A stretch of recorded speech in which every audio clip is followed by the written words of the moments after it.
It is a picture-perfect weather day in Denver, Colorado. The Rockies are back home at Coors Field, their home field. And today, on this Memorial Day holiday, the Rockies in a doubleheader taking on the Houston Astros with some very loyal and dedicated fans still filing in.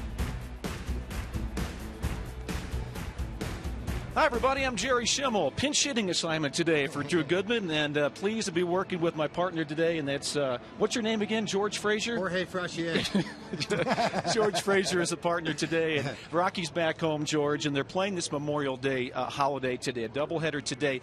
As a player, special challenges playing a doubleheader, especially on a Memorial Day? Well, it is, and I think playing on Memorial Day, one thing that it does bring out for me personally as a brother that fought in Vietnam over 3 terms, my dad in World War II, but I think it's a way for us to come out and play a doubleheader and really kind of honor this wonderful country that we live in and the people that fight to keep us safe here in this wonderful land that we live in. And I think for me personally as a player to go out on the field and play on this day and see the veterans in the stands, to see all the flags flying, it means an awful lot to the player to realize what we get to do for a living every single day as we do sitting in this booth broadcasting a game.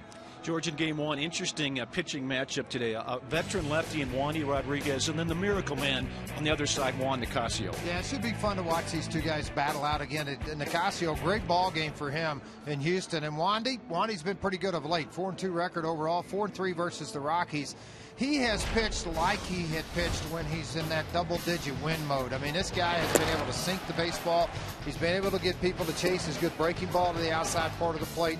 And again, on the road this year, his ERA at 1.71, that ranks 4th among all National League pitchers, 2nd among National League left-handers, and there's some pretty good ones out there. Well, Juan Nicasio, where he's pitched well here at Coors Field, has won 6 ball games in his career at Coors Field with a very good earned run average. This year, not so good. 2-1, but the earned run average near 7. Nicasio would like to repeat what he did against the Astros back on April the 8th. 7 innings, 5 hits, a run, a walk, and 4 strikeouts in his ball game there against the Astros. Overpowered this lineup with a very good fastball. Now, this lineup has changed a little bit. Jed Lowry's back in the lineup. He was not there on the opening day or that opening weekend in Houston. I think he makes a difference a little bit. J.D. Martinez is swinging the bat, and we always got to worry about Carlos Lee. Yep. Interesting matchup today with these two teams. Second time around, Rockies against the Houston Astros. Opening series was in Houston. Stay with us. We'll come back, and we'll set the lineups for you. We'll get the first pitch. Game 1 at Coors Field on Memorial Day in Denver, Colorado.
neighborhood Toyota stores. Toyota, moving forward.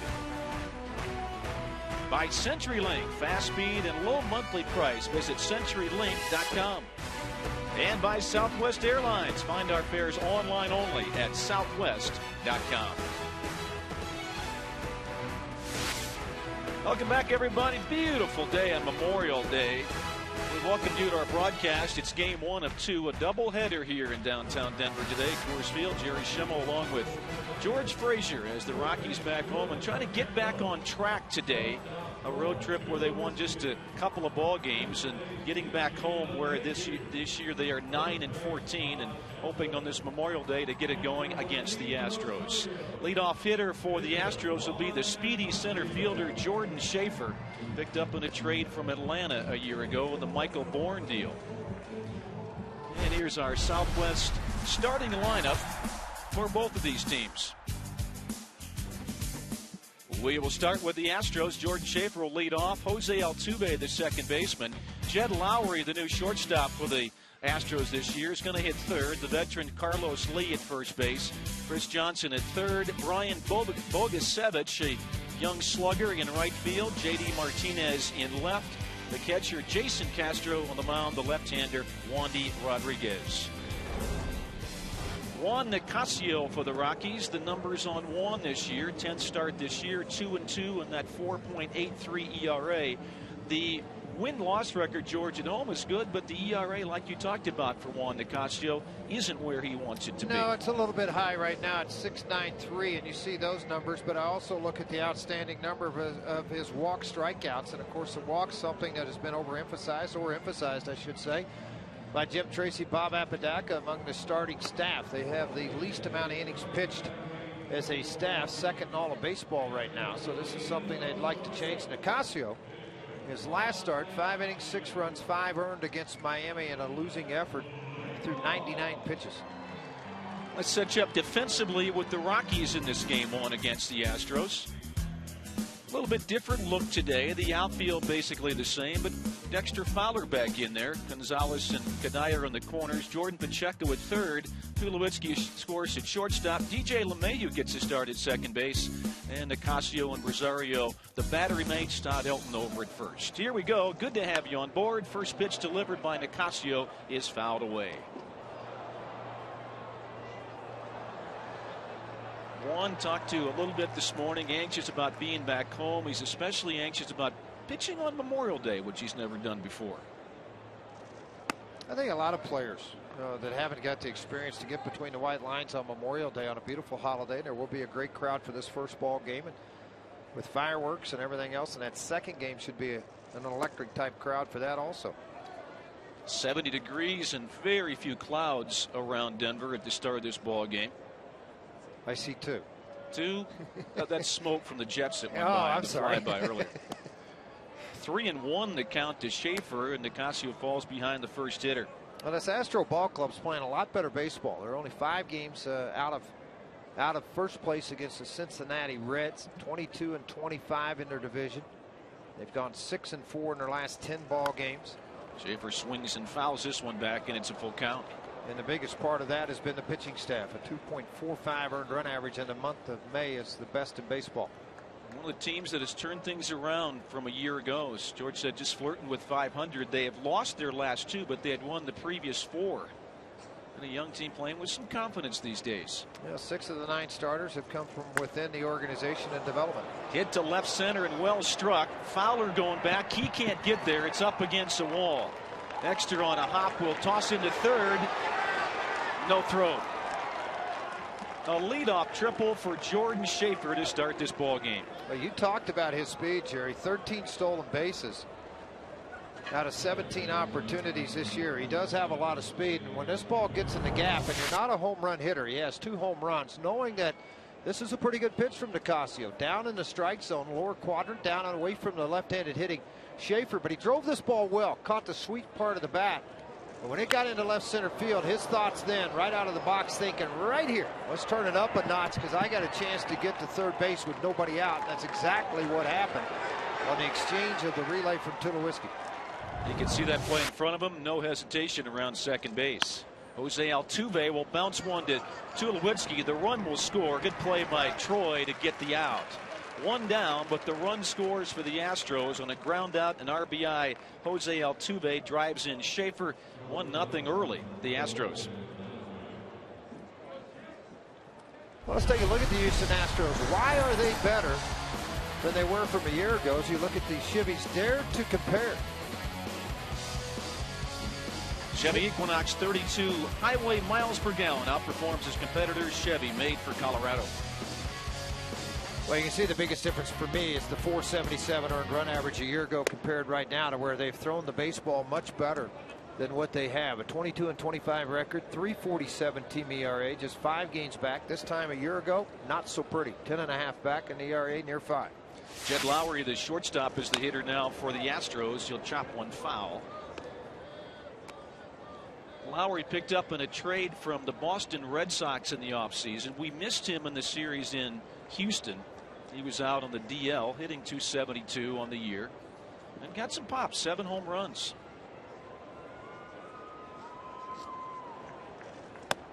Fastball by Nicasio is high. Offense, pitching, catching the baseball. This Houston club, when it scores first this year, 15-10 overall. A year ago, they were a 500 club when scoring first at 36-36. Pitch by Nicasio is swung on and missed. Jed Lowry was a high prospect for the Red Sox, and the Astros really liked him. The problem, he hasn't been able to stay healthy. In his 5th year, but the most games ever played in one season, 88. Not many. Not when you're a high-profile prospect, and you can kind of relate that type of a number. He drives this one to right center field, going back. Fowler, it is out of here.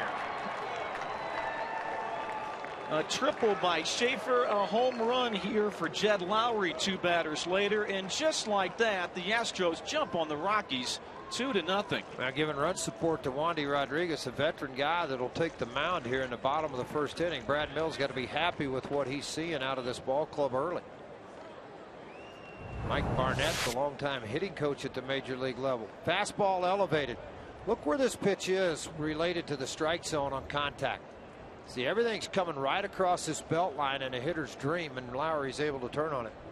Astros think if this guy stays healthy, look out, all-star in the making, and he got all that one. 8th home run of the season. And like we said, he's been hurt some this year, missed that first series. Bob Apodaca came out. He talked to Juan Nicasio, just trying to settle the right-hander down a little bit. Rockies down early and just 1 out in the inning. Carlos Lee, the big slugger, first baseman up there now for the Astros. He'll hit this one to left field, but playable this time. Carlos Gonzalez is there, makes the catch. Part of that conversation, he's throwing 13 pitches. Out of the 13 pitches, 11 fastballs, and both, instead of corner so much, it was more middle of plate. Can't live in the middle of the plate when you're doing that. And you look at the Rockies, most home run allowed this year. Of course, that big game yesterday and kind of elevated that number, but 55 by the Rockies. Talking about that home run derby yesterday. Yeah, home run derby yesterday. I thought that wasn't supposed to be till the day before the All-Star game. Chris Johnson will swing and foul one away, the Astros catcher. He's got some pop in his bat as well. 5 homers, 23 RBIs. A very solid start for this guy as well.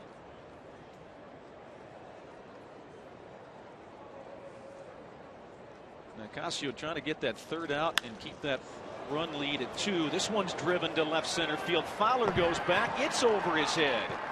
Dexter on the carom will throw in. Cruising into second base, Chris Johnson. Another extra base hit. 2-out double for the catcher.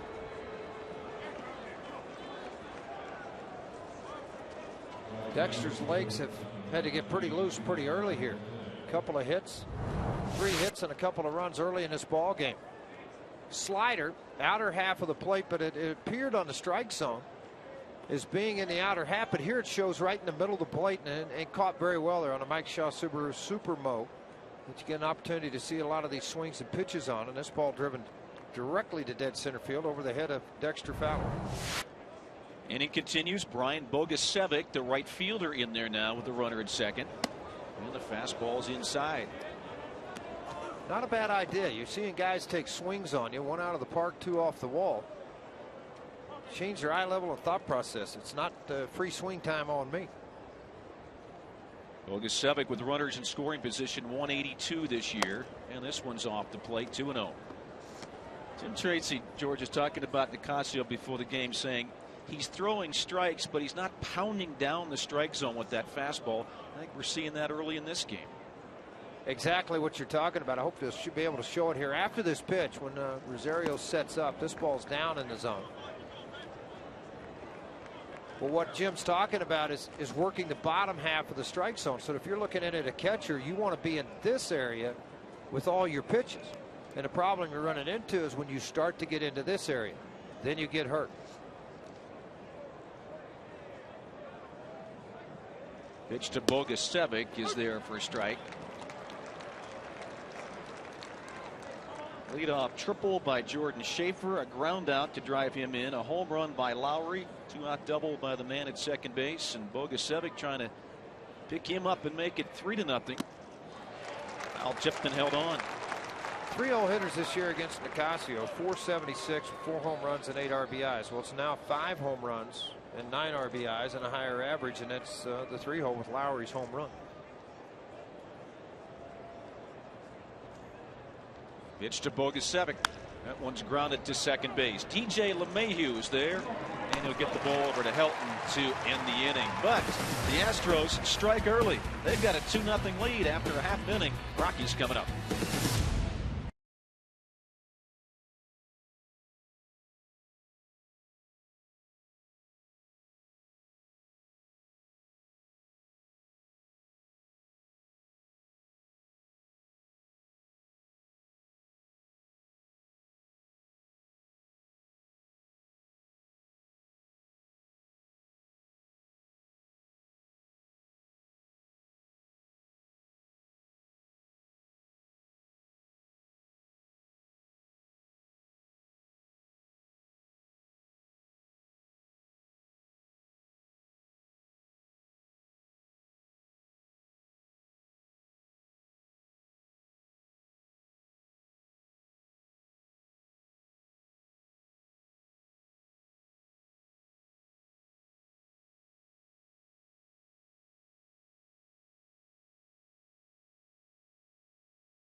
Astros have jumped on the Rockies 2-0.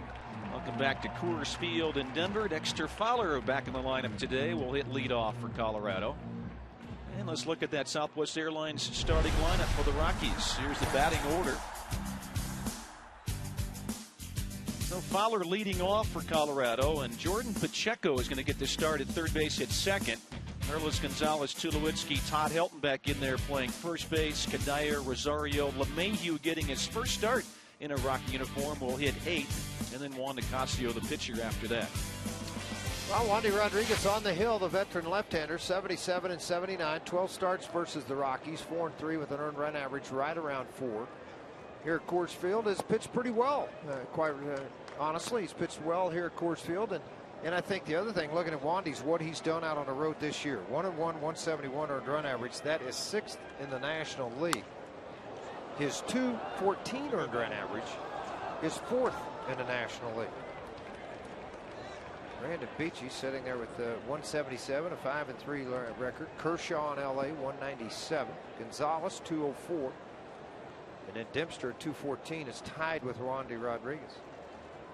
Fowler grounds this one sharply off the glove of Johnson, the third baseman, into left field. And Dexter Fowler is aboard to start it for the Rockies. First start in the leadoff spot this season for Fowler, and he comes through. Well, you have to honor the bunt and the speed, even though Dexter doesn't bunt a lot. So you're playing even with the bag, and that ball got on him in a hurry. Was not able to keep it out in front of him to make a play on Dexter Fowler and take advantage. Houston defensively in this ball game. In the outfield, Martinez, Schaefer, Bogusevic left to right. In the infield, Johnson, Lowry at second. Shortstop, Altuve at second, Lee at first. And then Castro behind the plate for Wandy Rodriguez. Now, when Rodriguez started against the Rockies back on opening day, went 6 innings, 3 runs, none of them were earned, and there was 2 errors made by Altuve at second base that cost Rodriguez and the Astros. Well, here they're starting this ball game off with an error at third with Johnson. Jordan Pacheco, good road trip, 9 for 25. He had an 11-game hitting streak ended yesterday. This is what Jim Tracy has been wanting to do, George. He's been wanting to get Dexter Fowler back in that leadoff spot. He says that's eventually where we need to have him. Well, he's got to earn it. And by getting on base and swinging it back correctly and being able to steal a few bases, you earn that spot. He was very productive in the 8-hole. Jordan Pacheco will look at his strike. 1 ball, 1 strike to the Rockies' third baseman.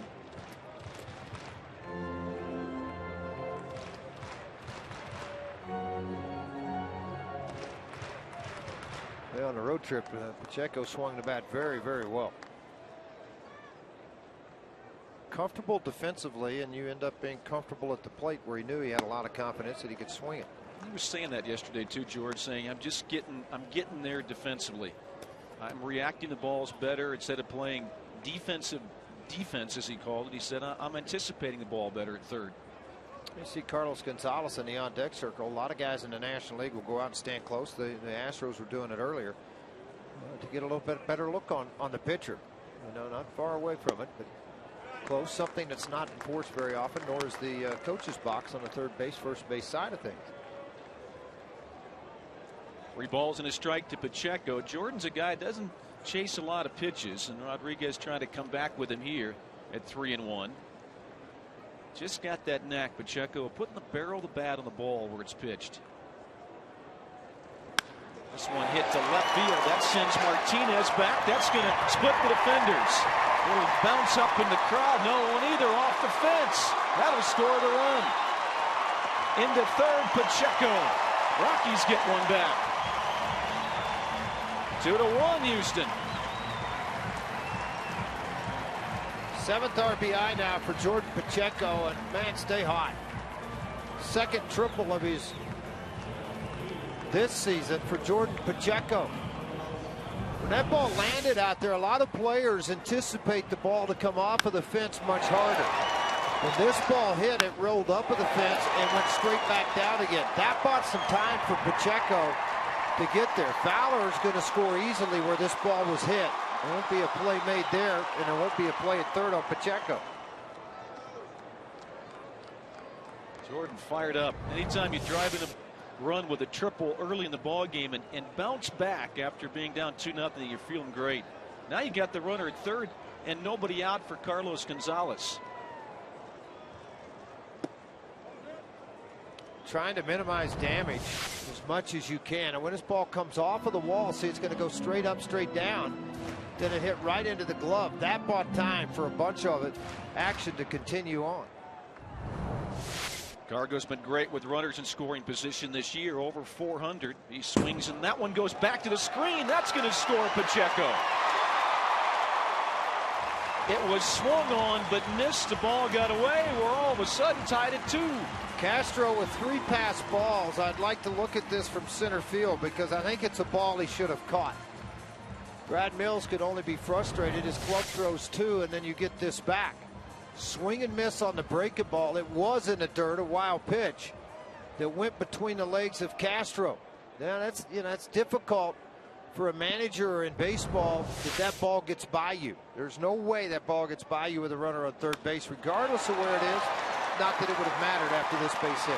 Carlos Gonzalez keeps it going. He's going to try for 2. He will get there easily as Martinez dropped the ball.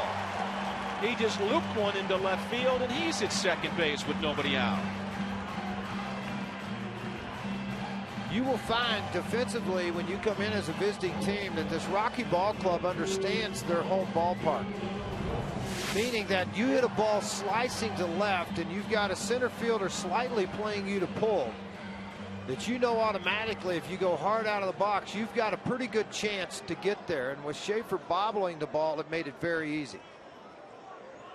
Carlos Gonzalez says you come in here and play in the outfield, you're intimidated. Troy Tulowitzki at the plate. He'll look at strike one. Troy, a very good road trip along with some others. The offense wasn't the problem on the road trip. For the year, he's driven in 25. He's got Carlos Gonzalez out there now. He hit 375 on the trip. Hit the long ball as well.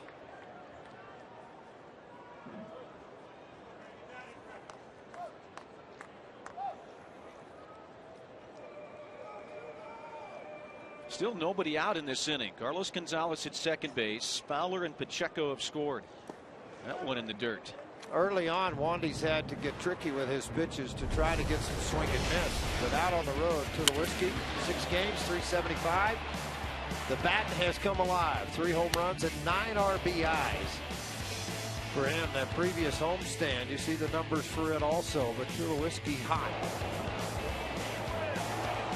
when he had to pack the suitcase and head out of town. He's got a count of 1-1 with Carlos Gonzalez at second. This one is lined in the left field. It's a base hit. That will score easily, Carlos Gonzalez. Tulowitzki trying for 2. The throw, not in time. Oh, the Rockies got punched in the top of this inning. They have counterpunched in the bottom in a big way.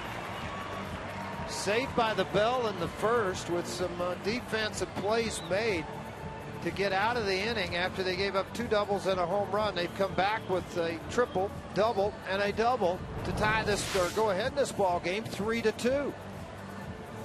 Wandy got a ball up in the strike zone, and then Tulowitzki just lined it into left field. He realized also out of the box quickly, I could get to second. Gonzalez comes in to score. Tulowitzki didn't hesitate at all heading for second base. A good throw would have made it interesting. But Troy's there with a head first slide. Well, good to see both Gonzalez and Tulowitzki firing offensively at the same time. Haven't seen a lot of that this year. We'll see what Todd Helton can do. Nobody out in the inning.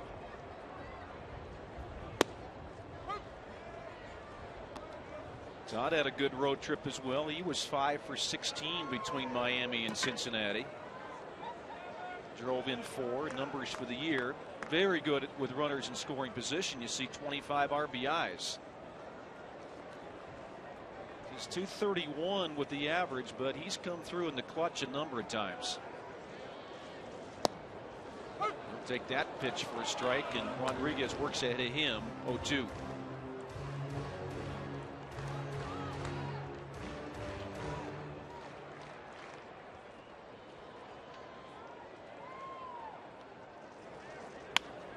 That one is backhanded nicely by Lowry. Long throw to first base. In time to get Todd Helton. Good play by the shortstop.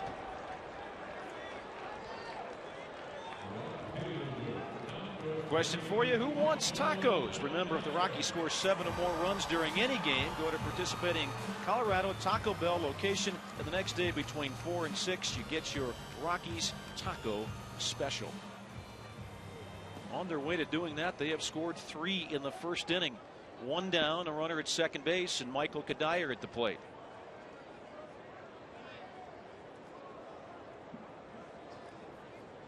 Well, the Rockies have really taken advantage of Rodriguez with runners on. I mean, this is a guy that was near the top in that category in the National League. The opposition had hit just 168 against him. That hasn't been the case so far here. Left some balls up. The Rockies have made him pay early. Dyer will look at a ball low. 1 ball, 1 strike on the Rockies right fielder. Wandy Rodriguez coming in had the 4th lowest, as George said, ERA in the National League.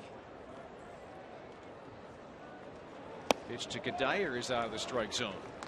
Big home run for Michael in yesterday's ball game. How about this, George? 418 feet with this thing. Well, yesterday the ball obviously flying, but it flew a little farther off the bat of others. Off the batter's eye in right center field. That was a shot for Kadire. It was his 5th of the year. That pitch is low and in. 3-1 on Kadire. Road trip numbers, and that's sitting out a game. He had a stiff neck. He didn't play the openers Friday in Cincinnati. Stiff neck didn't bother him yesterday.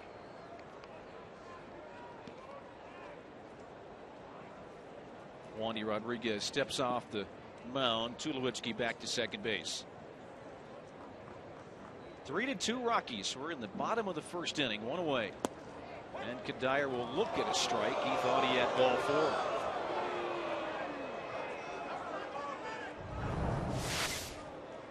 4. Caught right on the bottom half of the zone. That's where Rodriguez has to pitch. I mean, Kadire just thought it was low, and that's a natural feeling because of where most umpires will not call that a strike. Kadire, another Rocky's been good with runners in scoring position. Tulowitzki away from second. That's a called strike 3. Curveball, and it fooled Michael Kadire. Just caught the outside edge. Home plate umpire Jeff Kellogg maybe expanding the zone a little bit.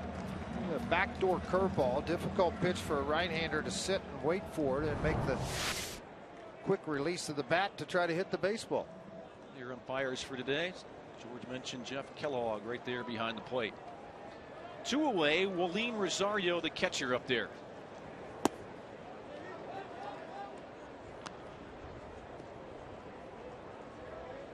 Rosario leading all rookies either league in those home runs, 6 of those this year, 15 RBIs. The batting average isn't where he wants it to be, but he has shown the power early on.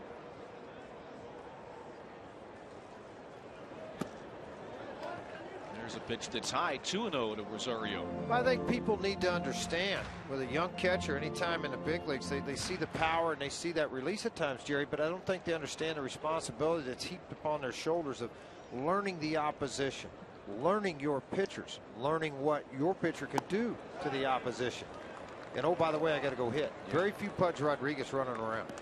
Jim Tracy says this guy is a sponge. He is very, very willing to learn and a quick learner. So I suppose that would help that whole process.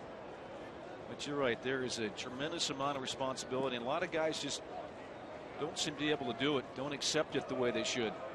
They're hoping Rosario will. 3-0 pitch. And he's going to hit this one to left field. Martinez going back. Number 7 on the year for Rosario. He had the green light. He took advantage. Didn't miss it. 5-2 Rockies. Yeah, pretty easy to YUC. They love this young man's power. He is going to strike out. He may throw a few balls into center, but he's going to do this a lot too. 7th home run for Rosario up into the seats in left field. I think the Rockies not only took the left cross, they came back with a jab and a hard right hook on the Houston Astros after being down 2-0 in the first. Now this game is now a 5-2 ball game. Boy, so unlike Wandy Rodriguez. He has been so good this year. There's a strike called to DJ LeMahieu. It's going to be one of those days where you just have to bite the bullet and keep going. And the reason I say that, with that doubleheader coming up at night, you're allowed to add a player, and they did that with Jordan Lyles. Mike Shaw, Subaru Supermo, a good look at that home run swing.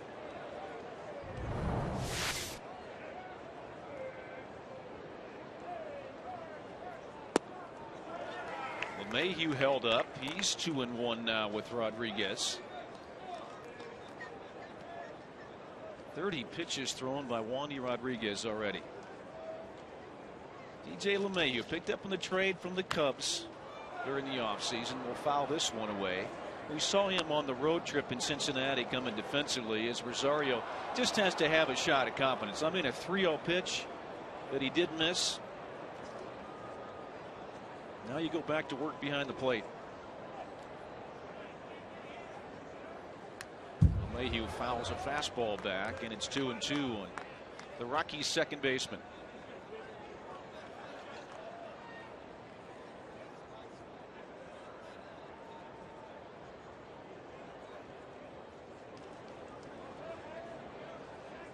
8th hitter in the inning for the Rockies. LeMahieu grounds one, backhanded by Lowry, long throw, and it's in time. Inning is over. The Rockies send 8 to the plate, end up scoring 5 runs. Jordan Pacheco on the action. Cargo in the action. Tulowitzki with the great swing. William Rosario, a 2-run home run. A fun first inning for the Rockies.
They now lead the Astros 5-2 in Game 1 of a doubleheader. We welcome you back inside a very patriotic Coors Field, along with Purple for Purple Monday.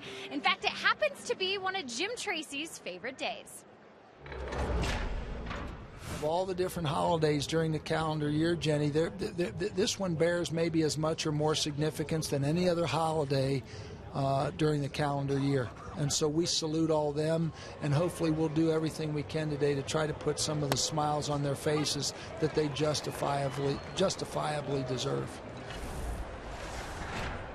Well, it's been a great Memorial Day celebration so far here at Coors Field. The score obviously reflects what Jim Tracy wanted, so we'll see if we can't keep it going from throughout the course of the game. We'll bring you other messages from players, and we hope to find a few veterans in the stands as well, guys. All right, Jenny, thank you.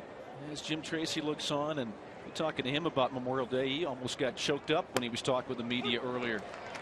Here's a strike call as J.D. Martinez, the left fielder, is up there. Jim with several family members in the military, relatives over the years. Several, said a couple in World War II. Strike 3 called. Juan Nicasio starts the second inning with a strikeout at J.D. Martinez. A statement needed to be made, and it's being made by Juan Nicasio by the strikeout here. Perfect pitch, inner half of the plate, a little bit off of the strike zone. That's why you saw J.D. Martinez a little bit disappointed with the call, but yet come back and make a statement. Shut down the Astros lineup so you give your offense something to think about when they go back in that dugout. You're up to 3 hits, couple of runs back in the first inning. Now he's got Jason Castro, the catcher, and he'll look at strike 1. Castro, a Stanford product, is 24 years of age. They got some very intriguing young players on this Astros roster.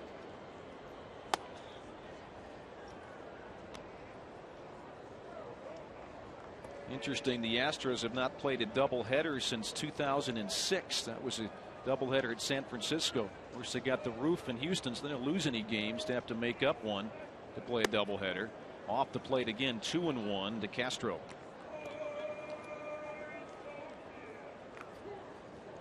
Brad Mills in his 3rd year with the Astros, 54 years of age, 11 years as a minor league manager, including several at Colorado Springs in the early days there. This one is fouled away.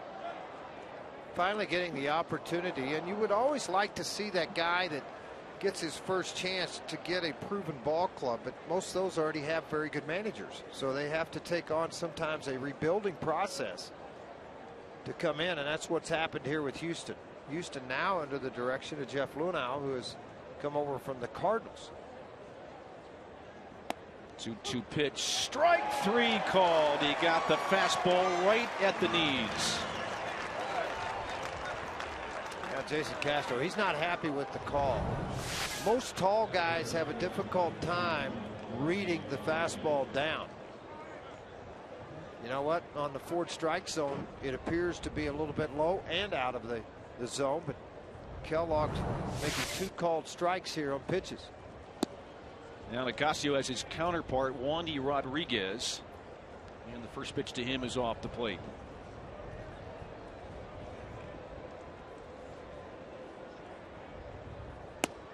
Nicasio trying to make it a 1-2-3 inning. Join the conversation with Toyota Talk. Text Toyota to 720-720.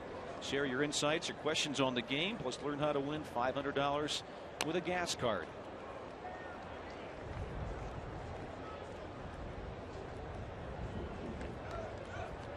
So Nicasio, a couple of strikeouts to start the inning. He's got Rodriguez down 1 ball, 2 strikes. Trying to strike out the side.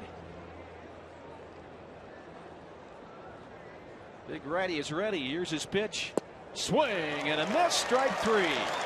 He does exactly that. He gets a 1-2-3 inning and he strikes out the side. Military heavy presence today on Memorial Day. Having fun at Coors Field.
That you can really sit back and really thank all the people that are fighting for our freedom and our rights, and you know, make it possible that we can do things that we do in this country. Matt Reynolds talking about Memorial Day. Matt, by the way, is a huge World War II American history buff, and so that's the right guy to talk to. He's got some very passionate feelings about our veterans. Juan Nicasio leads it off for the Rockies. What a pitching performance in the second inning. Strikes out the side. He had 7, 8, 9, but he got all 3 on strikeouts as Wandy Rodriguez goes back to work in this second inning. Couple of hits on the year for Nicasio. He'll look at a strike. It's 1-1. He's not afraid to swing the bat. Doesn't get cheated, does he? No. I tell you what, you get a guy that's throwing strikes on the mound like a Rodriguez, he may come up with a base hit. A lot of respect shown too, because he's getting breaking balls on a 1-1 count. And Nicasio laying off the breaking ball to get the count to 2-1. Got the fastball in the strike zone that time. 2 balls, 2 strikes on Nicasio. Rockies break out for 5 first inning runs. Swing and a miss. Strike 3 with Nicasio. Second strikeout of the ball game for Wandy Rodriguez. He struck out Kadir looking. 1 away in the second inning. Well, upgrade your game experience in the Mountain Ranch Club. Tickets include credit for food and beverage. So make sure you do that. All those people happy. Look at the screen and wave at us. Come on. We're showing you. You're right there. You're on. Let me circle you. Ah, you're going to wave. See? I put the circle on you. Put the circle on somebody. They need to wave, don't they? Well, they got to wave up something. All right. Have a little interaction with the TV crew. Dexter Fowler is next. Dexter reached on the air in the first inning on the third baseman. Ended up scoring one of the 5 runs for the Rockies in that first. Breaking ball outside to Fowler. Yeah, we're going to start. Let's see if they're watching. See if they're watching. So you got to give a little interaction. There she is. Come on, you're on TV, Dad. Dad, TV's right here. Look right there. Oh. He was searching for it, wasn't he? Yeah, he was. Everybody's telling him, you're on TV.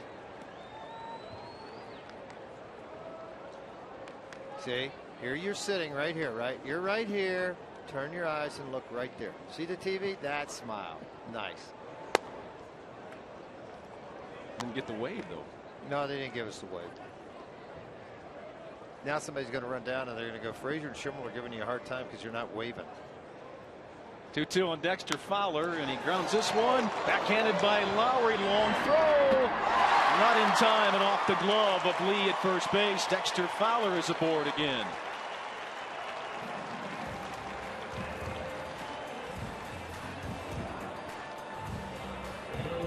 Well, Dexter Fowler going to start things off again to where the Rockies throw out 5. Backhand by Lowry. Knows he's got speed. Got to throw it quickly. If it's handled by Lee, Fowler is probably out. Gloves on the heel of the glove. Dexter not anywhere near the bag. But a base hit awarded to Dexter Fowler. Jordan Pacheco at the plate. He had a big swing for the Rockies. RBI triple in the first inning. That knocked in Dexter Fowler.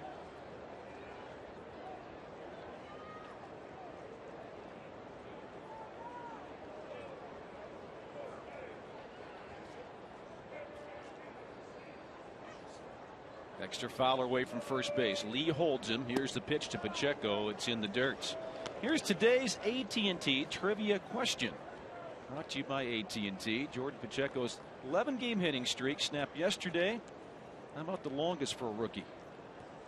Don't answer it if you know. The fans want to play along at home. You see my lips moving? You were thinking about it. I saw you. Pitch to Pacheco, line foul this time. It's out of play. So check down 1 ball and 2 strikes. Hovering right around 300, 297 for Pacheco with that first inning triple. Take a look at Rich Dower, the third base coach. He's a guy, Jerry. You can put the ball in motion. In other words, you can take off with Fowler. Big hole on the right side. Altuve cheating very close to the second base bag. So this whole right side wide open for Pacheco, who handles the bat very well. Mentioned it his first time up. Jordan's got that bat in his hand. He has that great knack at just putting the barrel of it on the ball. See the month of April where he really struggled. I think trying to settle in defensively played a large role in that. Now all of a sudden settled defensively, and the average has climbed dramatically. And Jordan says exactly that. Defense improved, so did my hitting. Missed away with that one. 2 balls, 2 strikes on Jordan Pacheco. Wandy Rodriguez, we're in the second inning with 1 away, has thrown 47 pitches.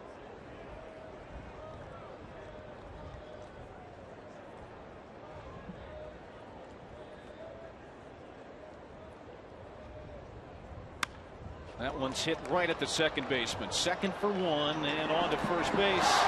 Gets away from Lee. Safe at first is Pacheco.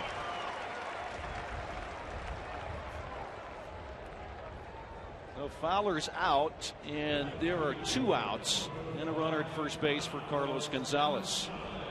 Ted Lowry's not very happy about something around the second base bag. Let's see exactly where Fowler slid into the bag. He's well out of the way, and then Fowler really went out of his way to make sure this was not a clean, safe throw, but he did it the right way. His hand's still on the bag, so a very legal slide by Dexter.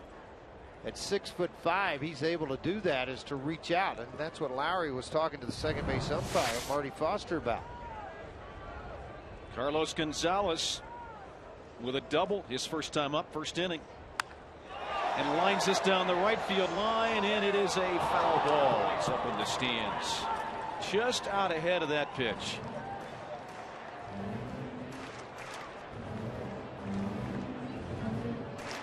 Back in that first inning, Carlos Gonzalez with his 38th run scored. That one just out ahead, just pulled it too far. Yeah, I love this camera shot right down that line. You can track so many balls that are there. That one's made a young man happy. Dad, way to bring the glove to the ballpark with you. Pitch to Cargo, lets that one go. Leads the National League in runs scored, Carlos Gonzalez, and up in several other categories as well. He has had a fine first quarter of 2012.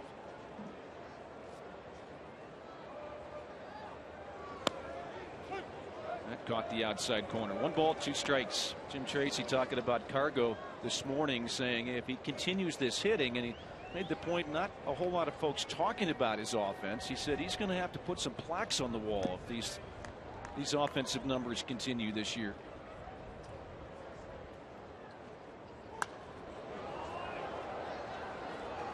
Fouls that one away. Count holds at 1-2. Rockies get 5 runs in the first inning. A runner at first base with 2 outs here in the second.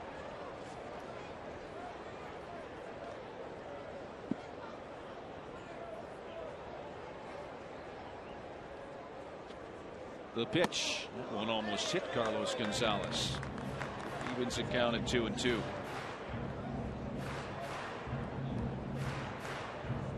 In Major League Baseball, only Ian Kinsler has scored more runs than Carlos Gonzalez. Their teammate Josh Hamilton right behind him. So the National League leaders, Gonzalez and Milky Cabrera. This one's lined into right field. It's a base hit. Pacheco will continue on to third base. Big turn for Cargo at first. The inning continues. Carlos Gonzalez is 2 for 2.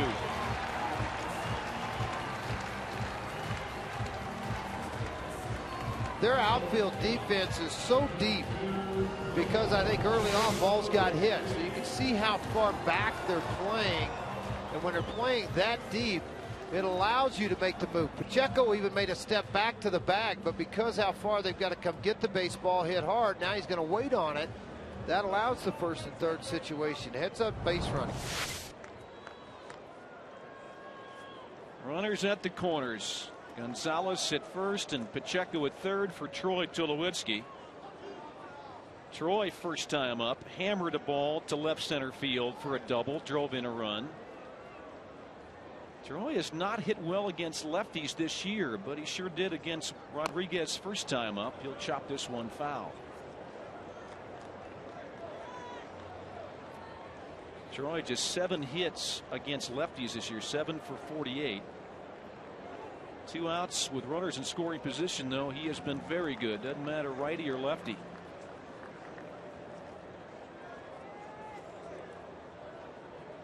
Pitch to Troy. Swing and a miss there. Took a big rip. Here's the RBI for Tulo last time up, George. Yeah, in the first he got a ball right up into the zone, and I mean he had a laser into left field. A double that scored Gonzalez easily from second base. Tulo has to hustle. That throw coming in off its mark at second. Now Tuve could not apply a tag. Troy down now 0-2. That swing he just took coming out of his shoot top. Slider down and in. There's a breaking ball that he grounds to third to throw to first in time to get Troy Tulowitzki. Rockies threaten in the second inning, but they can't score. After 2, the Rockies 5, the Astros 2.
High efficiency energy and how to save money in your home by visiting responsiblebynature.com. Juan Nicasio came out in that second inning, guns a-blazing. A strikeout of J.D. Martinez looking.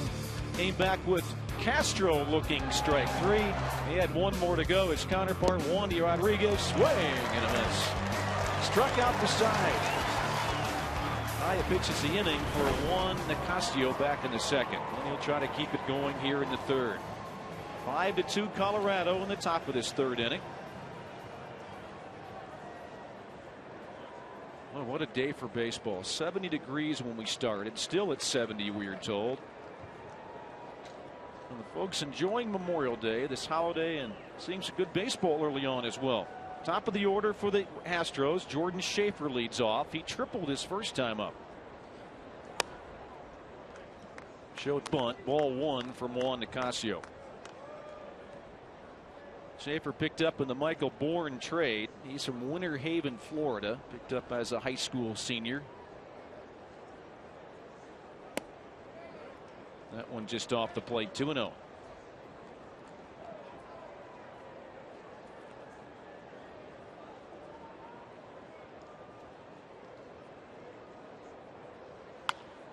And he lines that off the glove of Jordan Pacheco. It rolls into shallow left, and that'll be a base hit for Jordan Schaefer.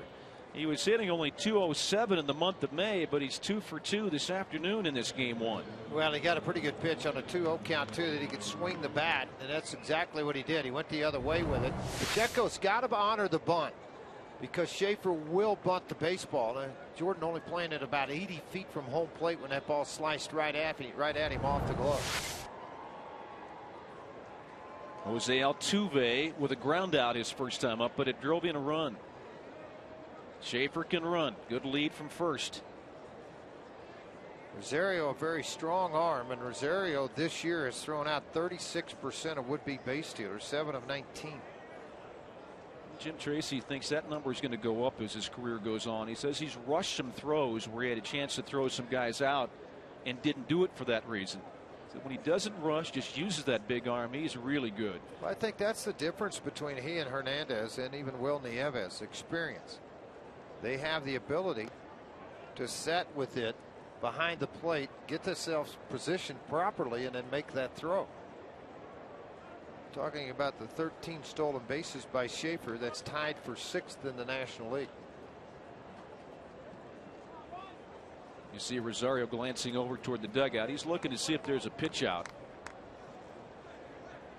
Nicasio hasn't thrown a pitch yet to Altuve, with Schaefer with his good lead at first. Tommy Reynolds does all the running plays for Jim Tracy out of the dugout as the bench coach. For a big guy, George, Nicasio, pretty quick move over to first base. What you have to have is quick feet. And not allow your hands to drop. In other words, when you come to that set position, if you let them drop below the belt line, it's more movement to get the hand up. Well, because of where he sits, quick feet, and a short arm action, it makes his move that much better to first base.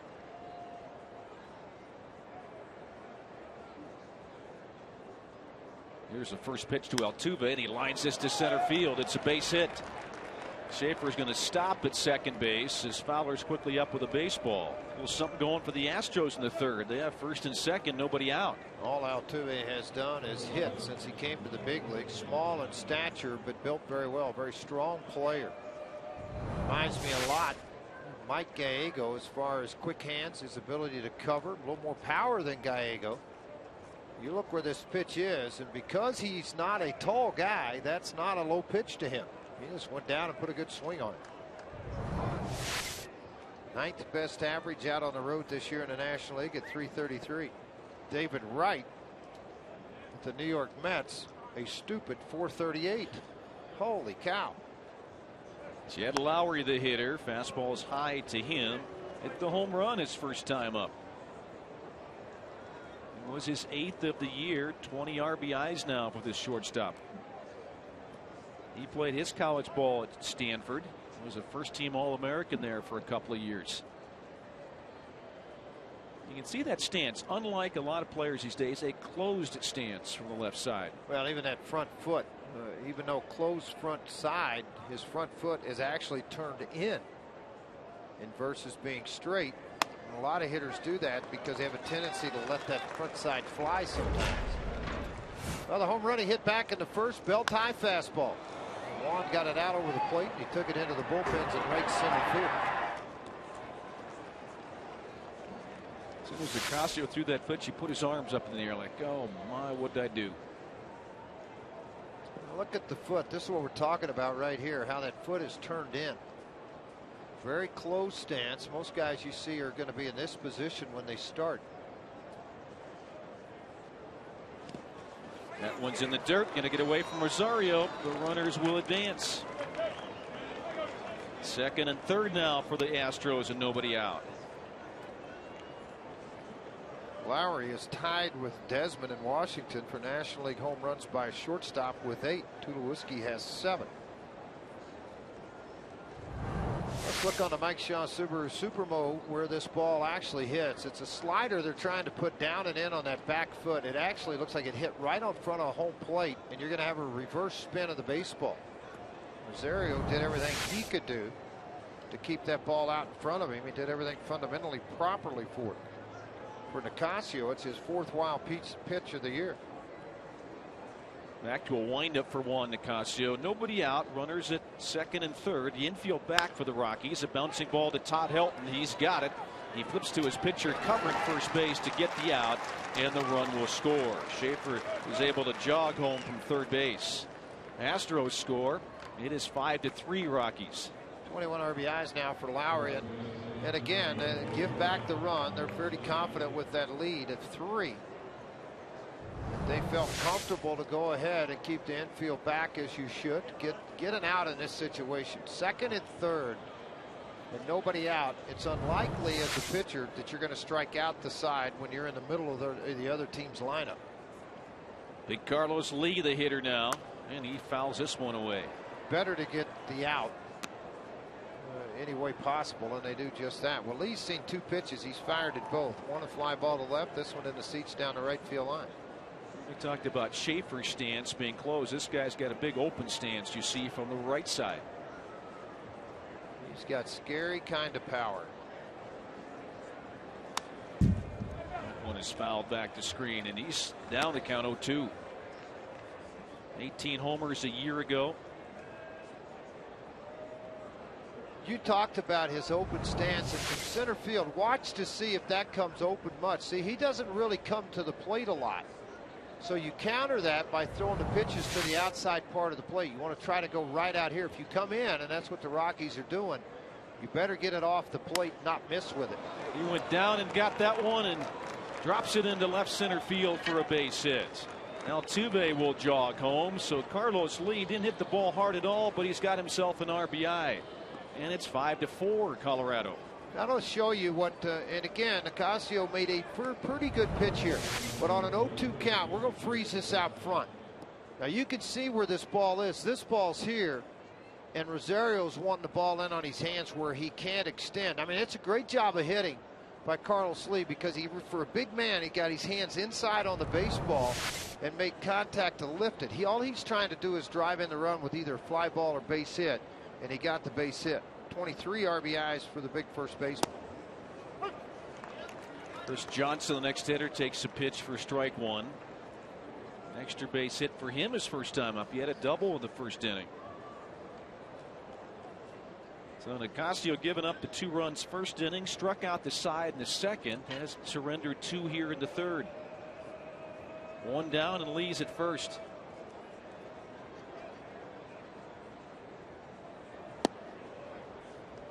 That fastball is low. 1 ball, 1 strike.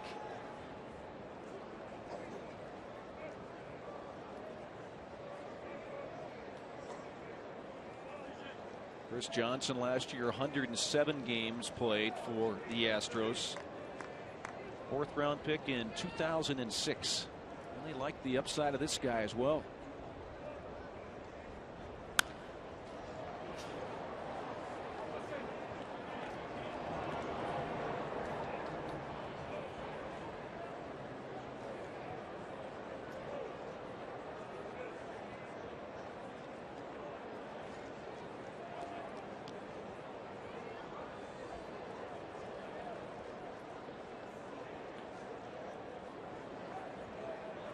Johnson right up on the plate as that right-handed hitter. Nicasio working from that stretch. Got a short lead for Carlos Lee at first base. He's not going to try to steal on anybody. Pitch by Nicasio. Fastball low again at 95, but it's out of the strike zone. 2-2.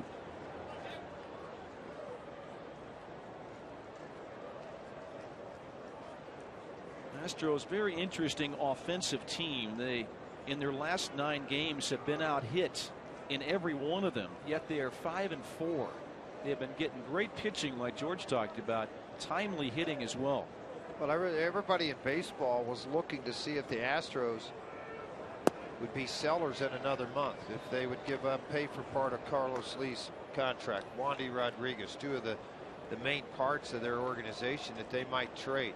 Maybe a Chris Snyder as a catcher that they could get and still continue to build their minor league system. But now all of a sudden they've surprised baseball and Jeff Luhnow, and they're 5 games back in the Central. They may be buyers now. Their young players have progressed like they hoped. Here's a ground ball toward third. Pacheco's got it. Second for 1. On to first base. It's a double play. Astros end up scoring a couple of runs, and it's a 1-run game now. We'll go to the bottom of the third. 5-4 Rockies.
Well, we got plenty of offense so far. The Rockies 5, the Astros 4, bottom of the 3rd inning.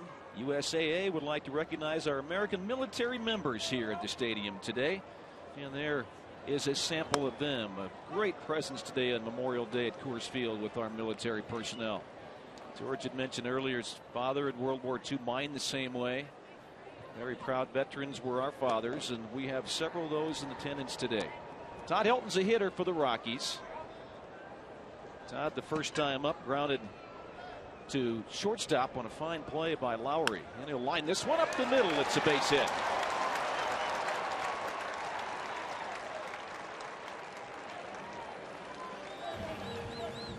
So the Rockies giving up the 2 runs top of this inning, come right back in the bottom and get the lead runner at first base. And now Michael Kadire, who struck out looking first time, steps in against Wandy Rodriguez.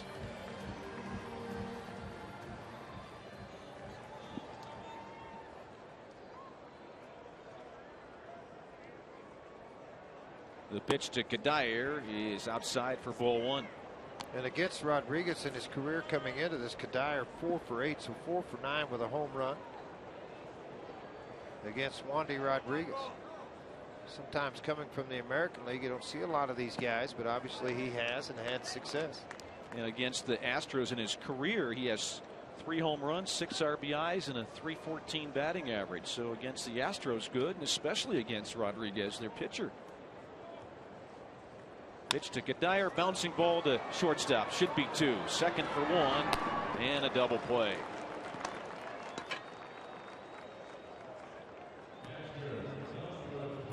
Time for the Coors Light Cold Hard Blast. Go back to the first inning for the Rockies. George Willeen Rosario, the baby bull they call him. Yeah, he went deep on a fastball on a 3-0 count. The green light from his manager Jim Tracy paid dividends with the long ball.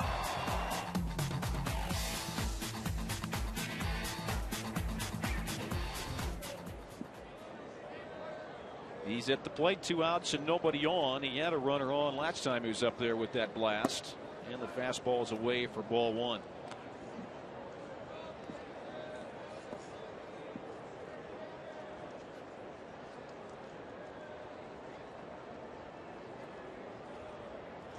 That one is ball 2. He had a 3-0 count when he hit the home run the first time up, and Rodriguez not happy with himself with location on those first 2.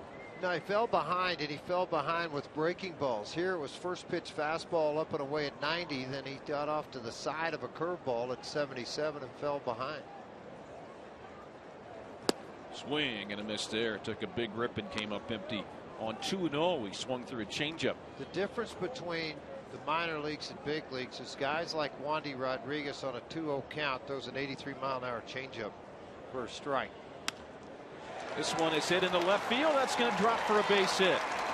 He went down and got the curveball that time. That's a pretty good piece of hitting.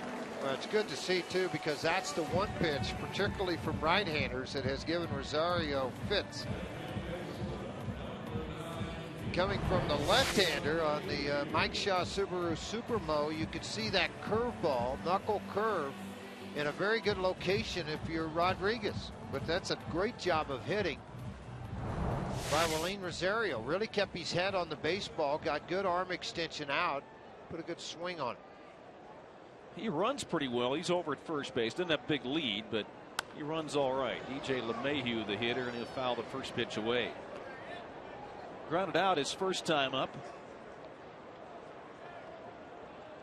DJ LeMahieu picked up with Tyler Colvin in the trade during the offseason. The Rockies sent 2 former #1 picks to the Cubs for 2 former #2 picks. Casey Weathers and Ian Stewart. Weathers still in Double-A with the Cub organization. Tyler Colvin had a good start to the season, and LeMahieu getting his first start today. Pitch to him is fouled away. Good swing there, but he just got a piece. 0-2, he's down. You know, for Brad Mills, Wandy Rodriguez with this doubleheader is probably the right guy to have on the mound. His pitch count's at 69 now, but he can get to that 110, 115 if he gives you some quick innings. And he's given his ball club a chance after giving up a 5 spot in the first. A chance to get back into the ball game as they trail by 1. A very young kid to give up 5 in the first. Brad Mills might have had to go to the bullpen early.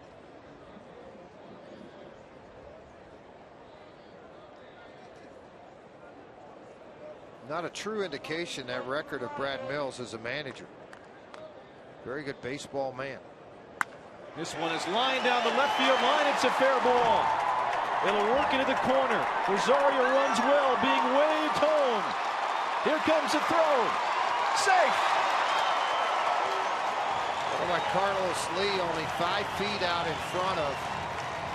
Appears to be 5, more like 15 feet out in front of the catcher, Jason Castro. An unusual spot for the first baseman to be. So Willeen Rosario with the 2-out single is able to score. DJ LeMahieu at second base, his first RBI. Well, you like the fact the bottom of the lineup doesn't cost you as you work through a ball game. This time it's paying some big dividends. Rosario with that 2-run shot. Now LeMahieu at the double down the line. That gets to Juan Nicasio, the pitcher, struck out his first time. A look at a pitch low, ball 1. He's got a couple of hits this year. He's 2 for 17 with an RBI.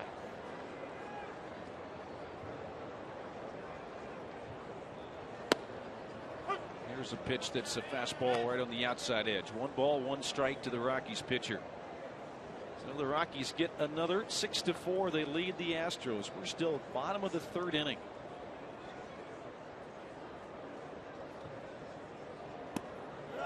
Breaking ball. He stays away from that one. 2-1.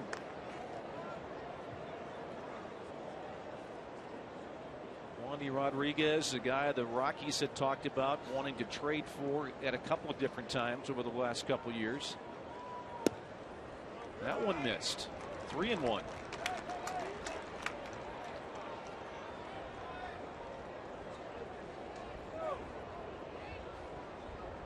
Probably still thinking about the 2-out double to LeMahieu. Thought he'd worked his way into the inning where he could get out of the mess, and doesn't do that. Nicasio fake bunt trying to draw ball 4. He's got the full count.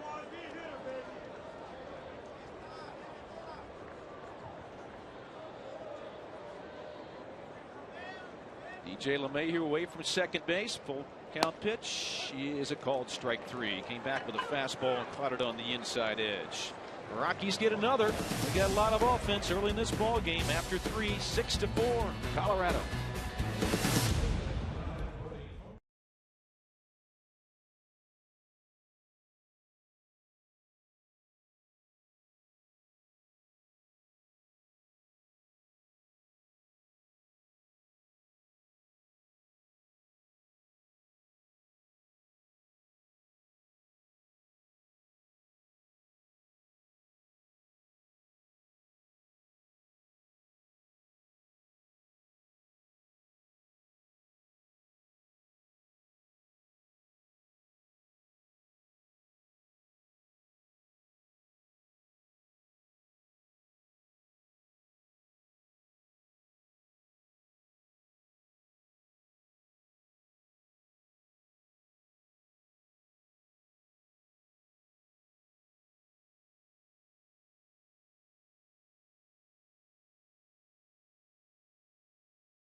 The Houston Astros on this Memorial Day. Well, it is a beautiful day here, and there's already been 2 home runs in this game. Willie Rosario had one for the Rockies, but that's nothing compared to yesterday's slugfest in Cincinnati. Even though the Rockies lost 7-5, they won in the game of home run derby. That's right. Colorado had 5 solo shots. It was their only 5 hits of the game. It makes Colorado the first team in Major League Baseball to lose a game in 2012 when hitting that many home runs. But the 9 home runs combined between the Reds and the Rockies made a record at Great American Park for the most home runs in a game. So it sure was fun to watch that slugfest. However, we hope that maybe today it can carry over. Like I said, 2 home runs already. You never know. Plenty of action and plenty of time left, guys. All right, Jenny, thank you. Yeah, that was an interesting game yesterday. Didn't get to call too many singles or doubles yesterday, George. And there's another one. It was wild. 5 solo home runs, and you hit 5 home runs, you win a game, don't you? You normally do. That's some of the hard thing to understand whenever you don't win that ball game after pitch swinging the bat as well as they have been. Bogusevic in 9 career games versus the Rockies. He's got a .367 average.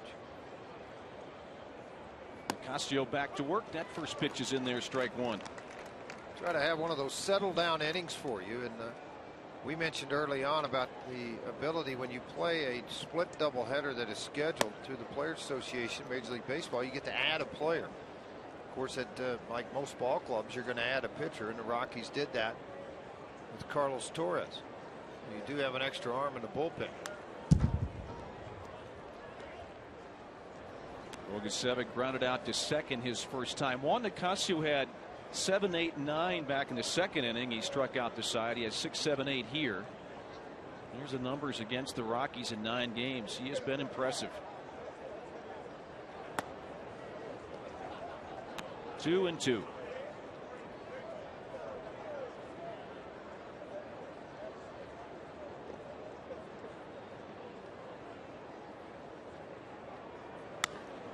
This one's hit to right field. Kadire moving back, but Michael's there on the warning track, reaches up to make the catch. Well, obviously on this not particularly hot day, but the ball is carrying at Coors Field. Time to answer our trivia question from earlier in the ball game. We're asking about rookie hitting streaks. 11 gamer for Jordan Pacheco, Rocky rookie with the longest hitting streak in team history.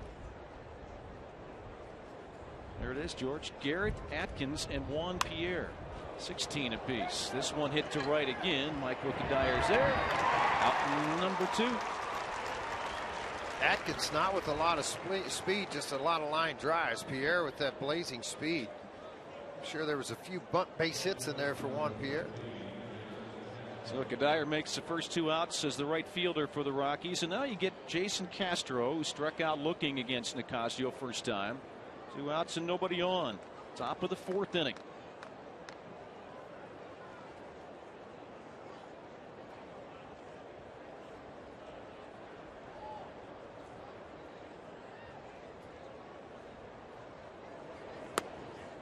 And don't forget about the warning track. It offers unique views of the game as you work right next to the bullpen area down there of the Rockies. It's a great party package. It includes food and soft drinks. A few people out there today right underneath the auxiliary scoreboard watching the game. 2 balls, no strikes to Jason Castro. Ground level down there in the area, right there in right field. A nice area to watch the ball game out of. You can stand in the shade if you need to. It looked like there too. You're right there next to Michael Kadire, and in this ball game today, Ryan Bogusevic.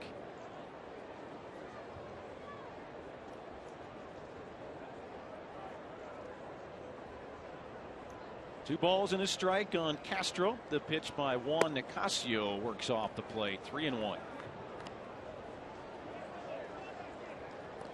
Rockies jump on the Astros early. They get 5 runs in the first inning. 1 more in the third. 6-4. They've got the lead. Castro looking for his first hit against Juan Nicasio, and that's ball 4. He'll get the walk with 2 outs. I know what you want to do, particularly with a pitcher. You can have that opportunity to have a pitcher lead off the next inning. Rodriguez is a veteran guy, just not a great hitter.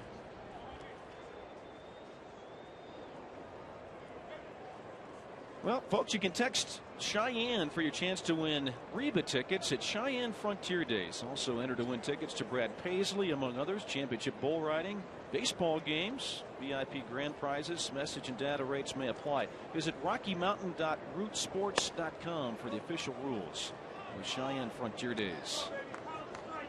Ball 1 to Wandy Rodriguez. Struck out against Juan Nicasio the first time up.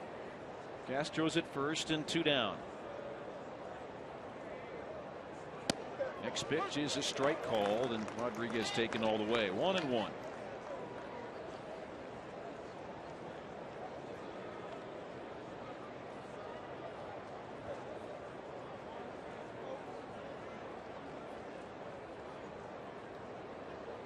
Nicasio from that stretch. Here's his pitch.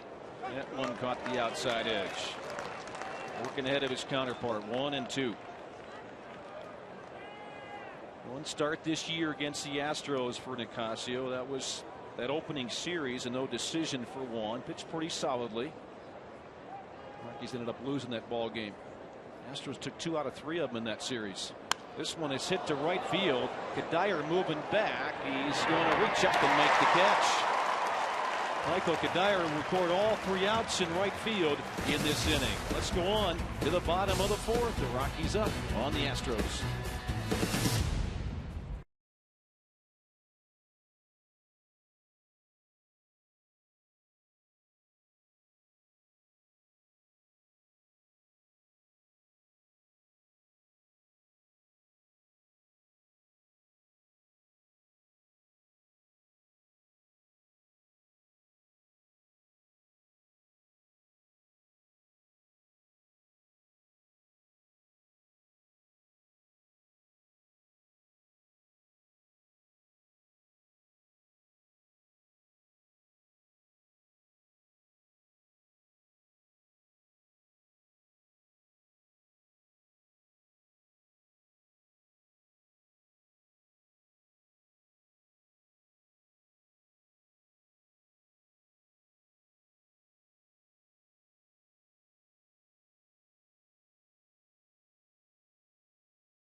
brought to you by your Ford Explorer. Go do your exploring Ford Explorer.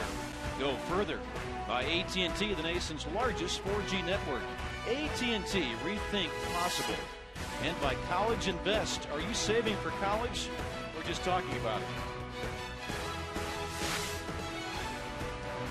On Memorial Day at Coors Field, beautiful day. The weather cooperating. Mother Nature has been kind to us today in the Mile High City. Veterans on hand on this Memorial Day doubleheader. Game 1. And the Rockies have the early lead. Plenty of offense. 15 hits between the two teams. The 10 runs scored. And we're just bottom of the 4th. Top of the order for the Rockies, Dexter Fowler. Dex has been on base twice, an error and a single. He has scored a run. First pitch is ball 1. An opportunity for the Rockies to punch back again. This game at a 6-4 ball game. Rockies put one on in the 3rd inning with the bottom half of that lineup. LeMahieu with a big double down the left field line. And I like the way Rosario went down and got that curveball.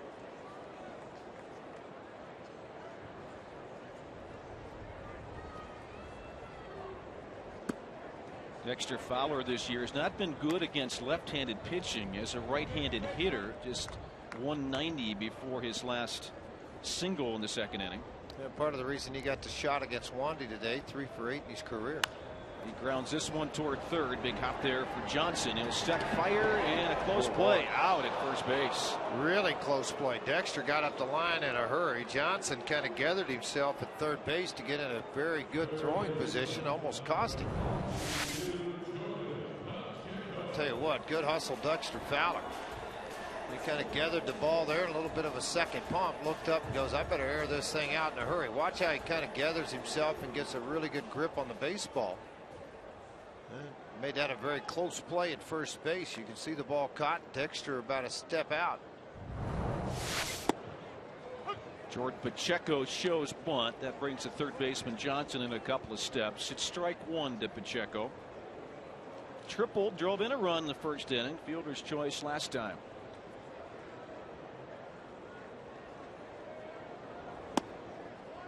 Pacheco this year with 1 home run. Carney Lansford talking about him the other day says he just continues to swing the bat like this. He'll run into some home runs. He feels like he hit the ball the other way and go long ball.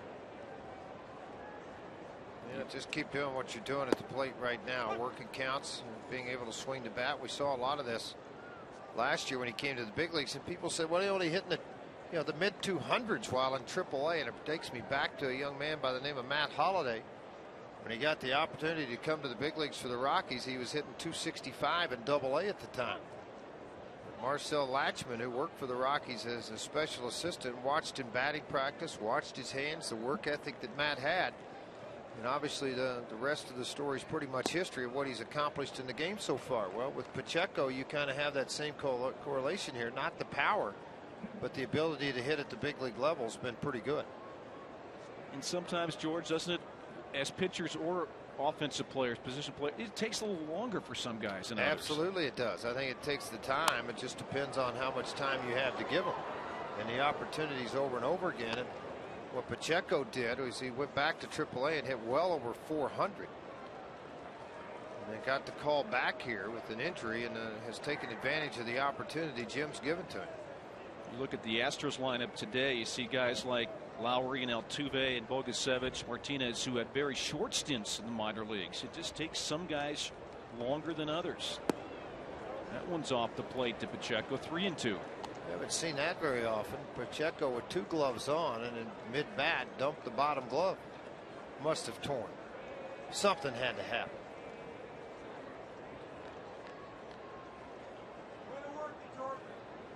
Three-two pitch. It's low. Nope, it's not either. It's strike 3. I thought like Jordan did, he had ball 4.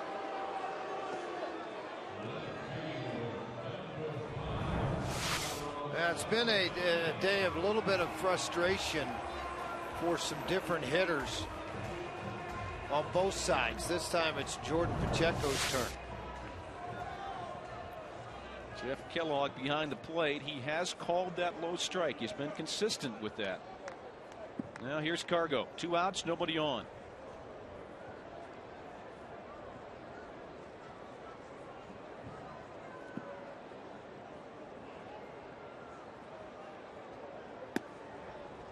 That's a strike called to Carlos Gonzalez. He has not had a big history against the Astros. Today with the double and the single, and he's hit well over 300, but just under 200 against the Astros in his career. Gonna lean back away from a fastball, 1-1.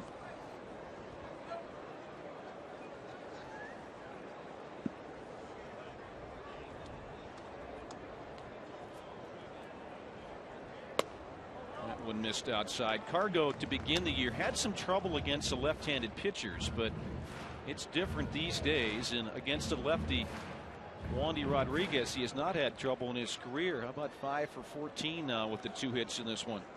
A lot of people taking pictures of this star with the Rockies. That's exactly what he is.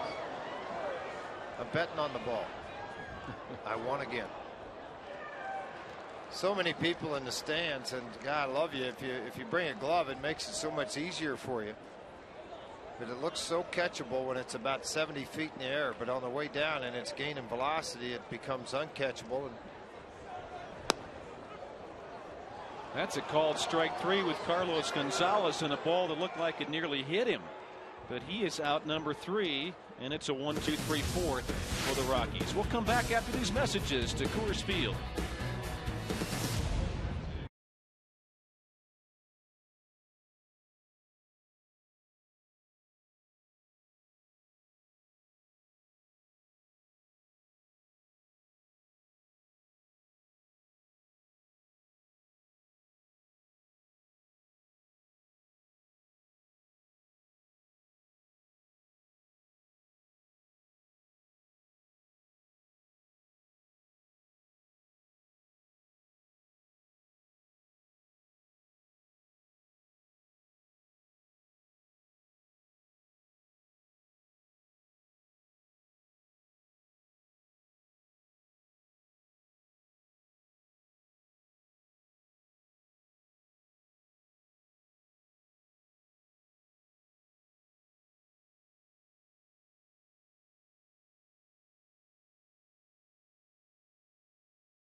This wonderful Memorial Day. Very happy Memorial Day to all of you out there, and to my friend Roy Ray. He is a retired U.S. Army first-class sergeant. He wears his purple with a lot of pride, and it's not just for the Rockies, it is for this country. What does Memorial Day mean to you? Memorial Day means a lot to me. I come from a military family. From my dad to my son, we have over 100 years of military service in 4 wars. So Memorial Day is a very, very special time of the year for me. Well, I've really enjoyed talking to you. Like I said, you represent this country so well, but I know you also enjoy the game of baseball, and you've thrown out a first pitch here at Coors Field. I have to know, was it a strike? Yeah, I was honored last year by the Colorado Rockies. I threw out the first pitch last year. I did a presentation to the owner this year, and that was a once-in-a-lifetime event, and a remarkable time for me, and I truly enjoyed that, and I appreciate the Rockies organization in honoring not only the Purple Heart recipients, but all veterans during this special time. We thank you so much for your service, Roy. Thank you so much for your time as well. Guys? Thank you for having me. Thank you. Man, did you hear that? His son is great. His dad, 100 years of military service. I remember when he threw that first pitch out last year. Dexter Fowler racing in to catch his pop-up behind second base from Jordan Schaefer. He recovers nicely to make the catch. How about the flyover, George? You a big flyover fan? Love them. Oh, isn't absolutely that amazing? Give me chills every time it happens. Do you ever get tired of seeing that and hearing that? No. We had one today. It was beautiful, and the timing always gets me right in the middle of the national anthem. Beautifully done today. Just what Jerry's talking about earlier today is the thing of beauty.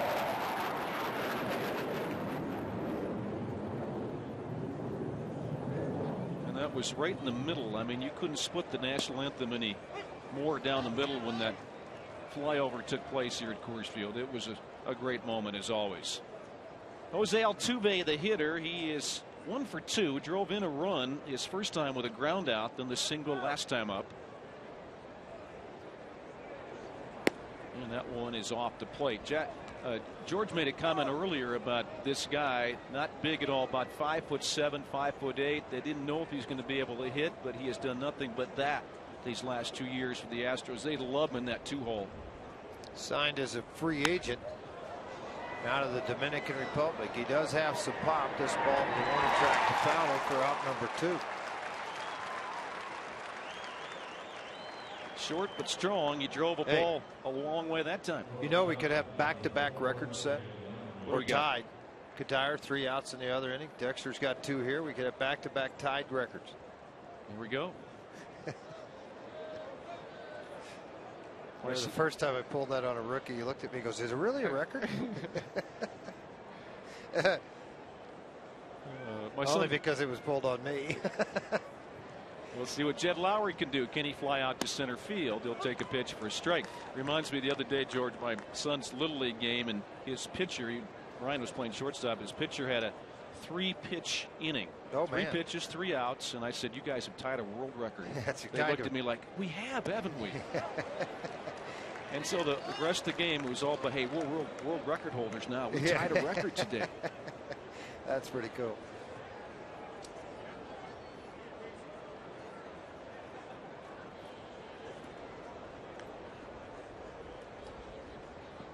No balls, 2 strikes to Jed Lowry. Hit that home run first time. Grounded out with an RBI last time up. He'll take a pitch in the dirt. Time for today's CenturyLink high-speed pitch. Fast speed and low monthly price. Visit CenturyLink.com. Juan Nicasio getting up in the upper 90s again today.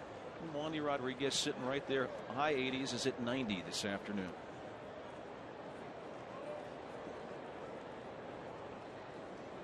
Last time out, Nicasio at 97 a couple of different times. Here's his pitch to Lowry, and he hits this one to right field. Coming on Kadire, got to play the ball and a hop. No fly out to Dexter Fowler to tie the record, and a 2-out single for Lowry. Home run in his first at bat, then a hard ground ball to Todd Helton. Now this base hit to right. This guy coming to the plate's a scary bat. There's so much power there, yet a very good hitter for a big man. And that's Carlos Lee, the veteran right-handed hitter out of Panama. He lifted a single to left field his first time up to drive in a run. Flied to left the previous time. And a breaking ball is low and outside. It's ball 1.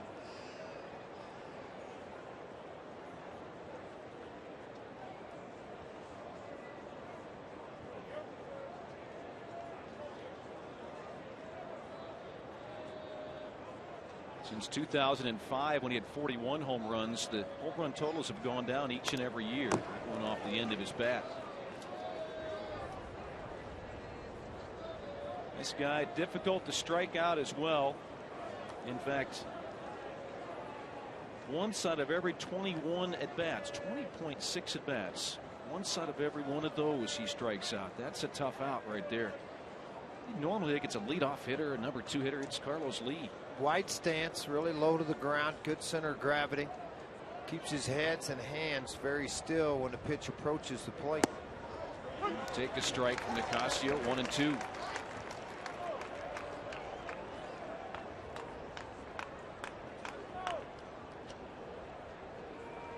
He talked about his contractual status. He is a guy that the Astros have talked about moving, and they're going to be thinking about that again, not even during the season, but in the offseason.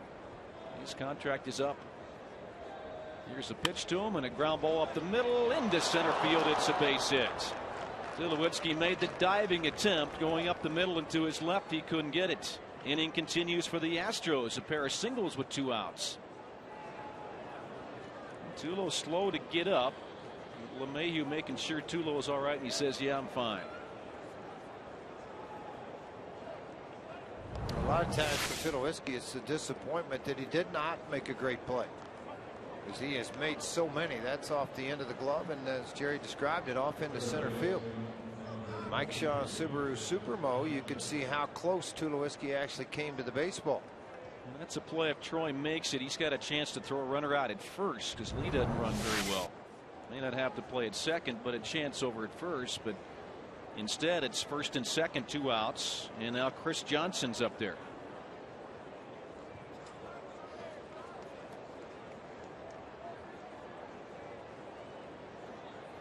Double for Johnson first time up. Grounded to a double play his last time.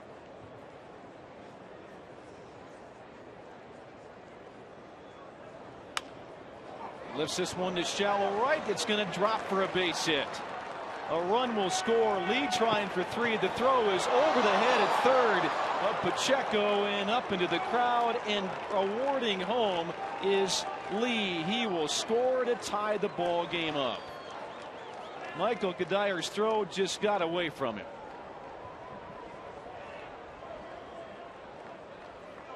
With all this for the Astros happening with 2 outs.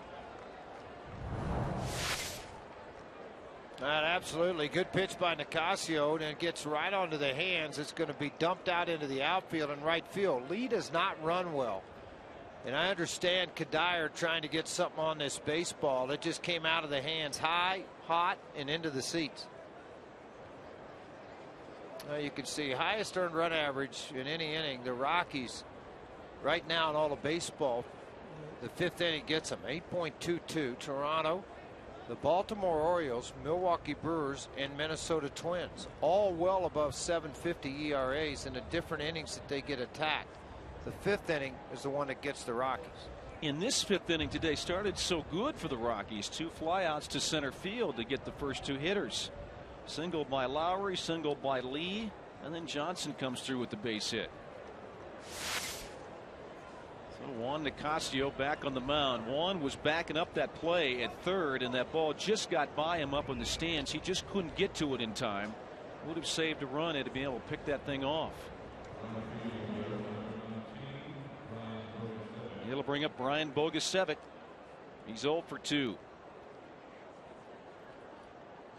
So the Astros come back to tie the ball game up at 6.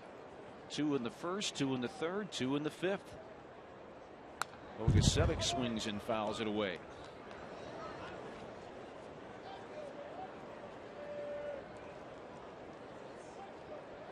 They give Johnson an RBI, an error to get him to second base, an error on Kadyr.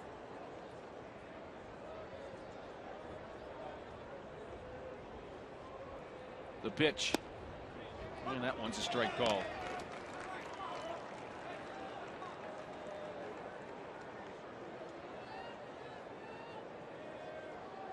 Brian Bogusevic, an interesting story. He was drafted as a pitcher, and in 2006 he switched over to outfield. Had a quick ascent through the minor leagues as a hitter. There's a swing and a miss with a pitch in the dirt. Tagged out by Rosario is Bogusevic. With 2 outs, the Astros score a couple, and after 4.5, 6-6 tie.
9 hits, and we're only in the bottom of the 5th inning. Hey, during the month of May, Root Sports looking for the biggest Rockies fans in Idaho and Wyoming. Tell us why you're a fan. Enter to win the ultimate fan experience. Includes travel and hotel for you and a guest to visit Denver to watch your favorite team in action from the Root Sports Suite. Breakfast with the on-air talent and a Root Sports prize pack. Official rules and to enter, visit RockyMountain.rootsports.com. Troy Tulowitzki hammers one to left center field. And out of here!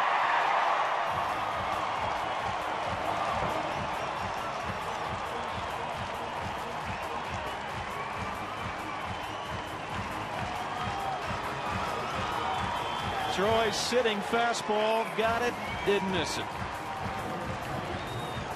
Well, you may start to manage a little different now if you're Brad Mills and everyone else. Tulowitzki staying hot as a firecracker. 8 home runs now for Tulo. Fastball down low, went down and got it. Drove this ball dead center field out into one of the deepest parts of the ballpark to give the Rockies a 7-6 lead. Todd Helton up next. Nobody out in the inning. Todd 1 for 2 today. Lefty on lefty, Rodriguez and Helton. And the pitch to Helton's high and tight. 1 ball, 1 strike. Tulowitzki, normally a good high ball hitter, like was described by George. He went down and got a pitch. Well, most guys with an upright stance are high ball hitters. But for Tulowitzki, this pitch is going to be along in this area, and then the bat's just going to go down and get it. But you can see the collapse on that back leg and that drive. It's a pretty good swing by Tulo, put on the baseball. Obviously seeing the ball better and relaxing more at the plate. And we've seen this from Tulowitzki in years past, where he'd start slow and then get very hot as the season progressed. Well, he's hot, folks. Fun to watch.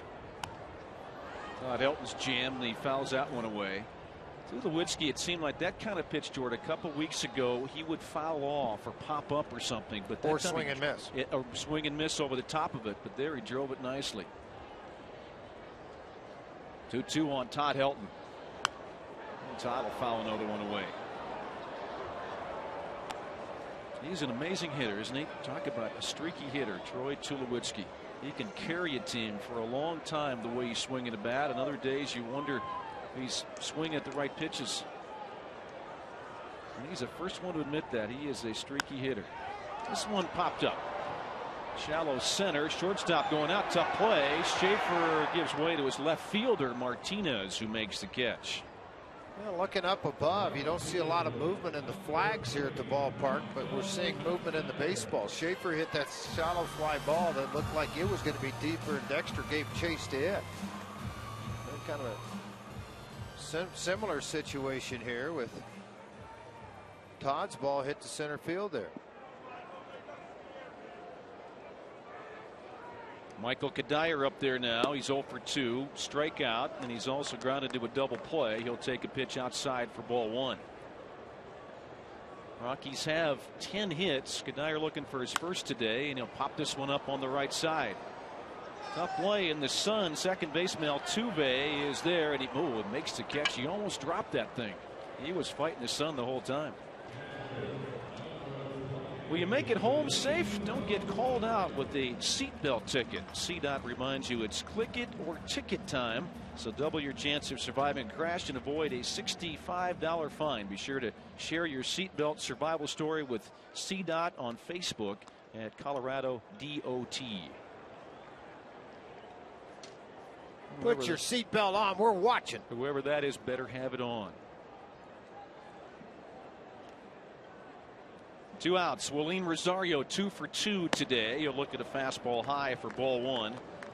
He had a 2-run home run, his 7th of the year in the first inning, singled last time. He has scored twice today.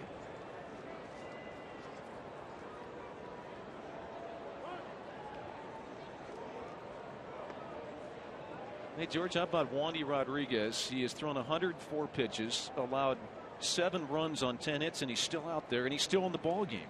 Well, still in the ball game and a veteran move. If this is a younger kid, he's probably out of the game. But now that he's gotten you this far into the game, Brad Mills may be looking at a situation where, okay, now I can get to my bullpen and try to control and win this ball game.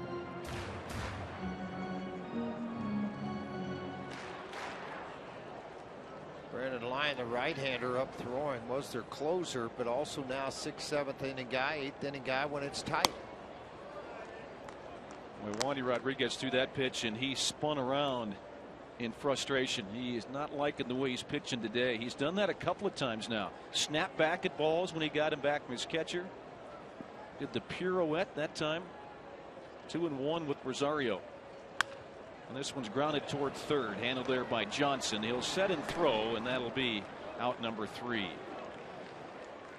Troy Tulowitzki with a solo home run puts the Rockies back up 7-6.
To Troy Tulowitzki's home run in the 5th. We welcome you back this Memorial Day. We just had the national moment of remembrance here at Coors Field. And for Michael Kadire, today is all about remembering his family. My brother-in-law actually is over in Afghanistan right now serving. So it definitely means my grandfather served in the Navy. We've being from Norfolk, Virginia, we've got a lot of people that are close to us in the military, and you know, your heart goes out to everybody that's lost loved ones, and your thanks goes out to everybody that's serving now and has served, and you know, Memorial Day is a time to reflect on that. Michael Kadire, as you mentioned, from Norfolk, Virginia, and it of course is a military town. I know they have a strong remembrance today, as we do here in Colorado, guys. And speaking of Michael Kadire, just made a wonderful running catch right on cue. Jenny talked about him, and he makes that fine running play down the line. 1 out in the 6th inning. Well, running play, and then you're dealing with that corner also. Kadire dealing with sun, wind, everything else. See the ball, kind of a little snow cone action. That he comes up with the baseball right into that corner. Pretty solid outfielder, isn't he, George? Very solid outfielder, solid player. And just watch him play the game. That double play ball a minute ago was going to be an easy double play ball that he hit into. But you watch him as young players, a great role model for playing the game the right way. Sprinted as hard as he could, the long stretch and dive at the end as if he's hitting the finish line at a track meet. Plays the game one way, hard. Jason Castro, the hitter, he's 0 for 1 with a walk today.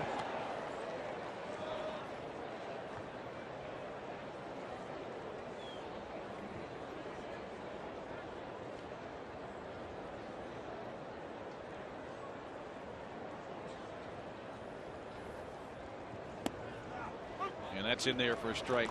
Juan Nicasio has been up and down in this ball game. He gave up a couple of runs in the first, struck out the side in the second, 2 more runs in the third, then a scoreless fourth, 2 more in the 5th. He's thrown 89 pitches, and that one is low. It's 2-2.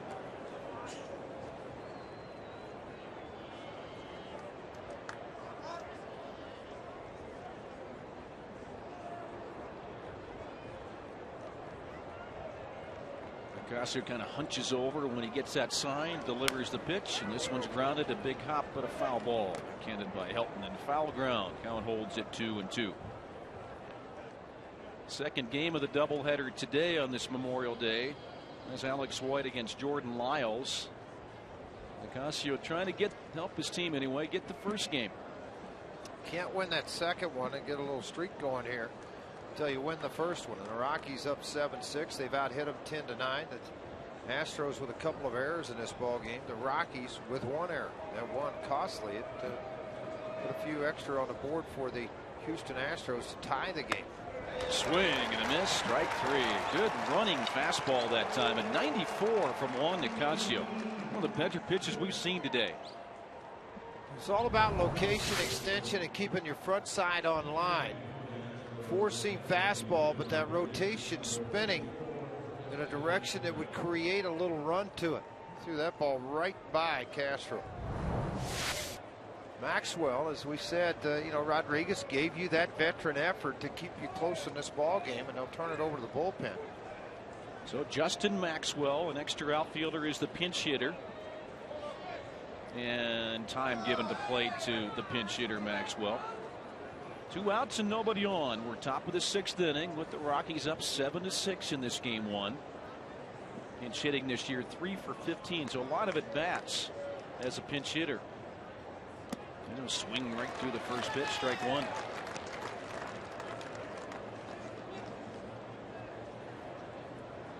It's still Brandon Lyon out there in the Astros bullpen, the right-hander. Fastball is high and away. Had good velocity, 96, but off the plate. 1-1. And some action in the Rockies bullpen. Josh Renicky.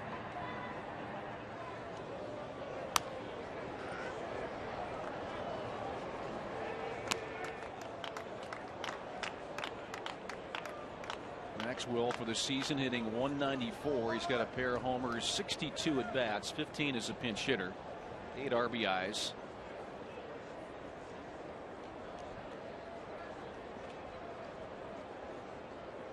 Hits between the two teams, 13 runs. So a crazy offensive game yesterday. This one is bounced towards shortstop, charged by Tulowitzki. Sidearm playing for Troy. It's out number 3. Nicasio comes back nicely in the 6th inning for a 1-2-3 frame. We'll go on the bottom of the 6th. Rockies 7 and the Astros 6.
Right now at Sonic, you can get your hands on a 4 premium beef hot dogs starting at $1.99 each. By the Courtyard by Marriott, Western elegance in the cultural heart of the city. And by Colorado Hyundai dealers and America's most fuel-efficient car company, Hyundai. Boulder on this Memorial Day up in Boulder, Colorado. Of course, expecting 50,000 strong with entrance today. And they had great weather, maybe a little warmer than anticipated or have had in recent years, but that's always a great event. I know, George, you're sorry to miss that one today because you're working. Otherwise, I know you're up there competing. No question. In the professional division as well, correct? No. I thought you meant competing or working. No, competing, security. Running. No. Security at the that's stadium? not happening. I got you. But they're going to turn it over to Brandon Lyon, the veteran right-hander, 0-1 this year, 17 1/3, a very good earned run average and whip to go along with that. Walks, hits divided by the innings pitched. He's had success at Coors Field, 2-0, 3 saves over 22-game span, 0.86 earned run average. Rockies have hit 173 against him in this ballpark. Most of that work had come as a member of the Arizona Diamondbacks. He has played for Toronto, for Boston, the Diamondbacks, Detroit for a season, and now in his 3rd year with the Astros. He'll face DJ LeMahieu, who's got a hit. Drove in his first run as a big leaguer with a double back in the 3rd. 8-9-1 for Colorado. Eric Young Jr. looks like he'll hit next for Juan Nicasio. Well, Nicasio did a good job battling through this thing to just try to get enough accomplished that maybe pick up this W. 6 innings, 6 runs given up. 4 of those are going to be earned on Nicasio.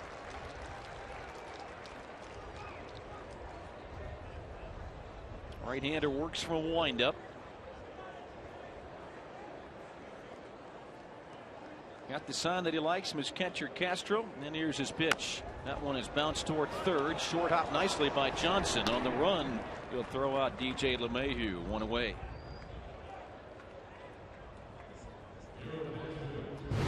Time now for the Coors Light Freeze Can. Brought to you by Frostbrewed Coors Light, the world's most refreshing beer.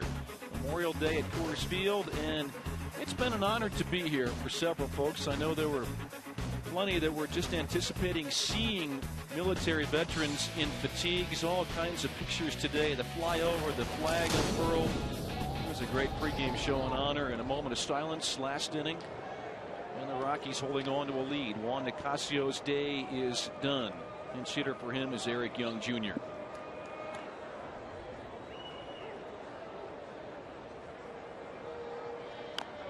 He'll chop the first pitch foul for strike 1.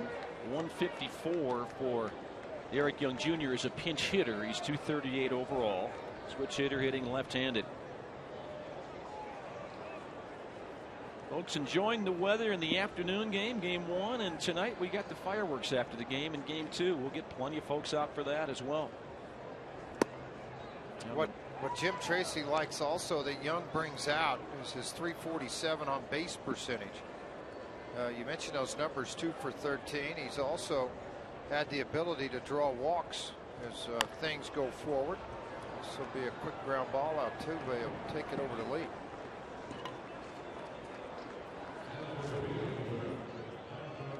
You get one switch hitter out, another one coming to the plate, and Dexter Fowler. So Brandon Lyon has retired the first 2 that he has seen. Yeah, this is amazing to read about Brandon Lyon. For me, it is. I didn't realize he'd had this much success here, but the lowest earned run average at Coors Field with 15 games or more all time in the history of this ballpark. He leads it at .086. The name out of the pass rush Springer, 186. Steve Klein, the left-handed reliever, now the AA pitching coach for the San Francisco Giants, 1.89.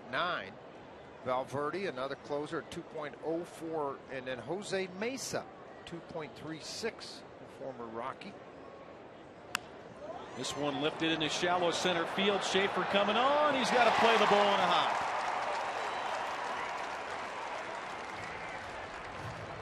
Dexter Fowler broke his bat with that swing, but he's aboard with 2 outs. Yeah, you take it. 3rd time he's been on board today. The error, a couple of base hits for Dexter.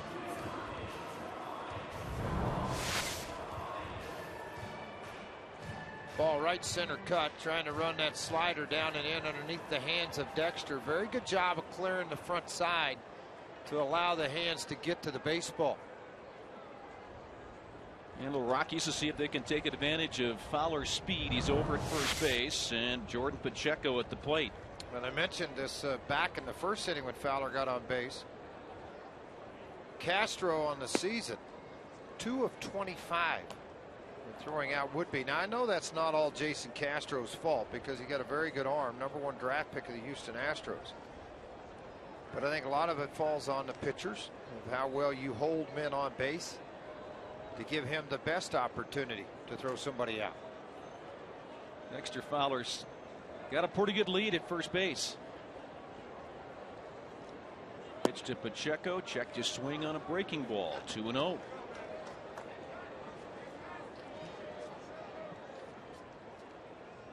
All that speed, good man to put in motion, a good contact hitter, a good count perhaps to do it as well at 2-0.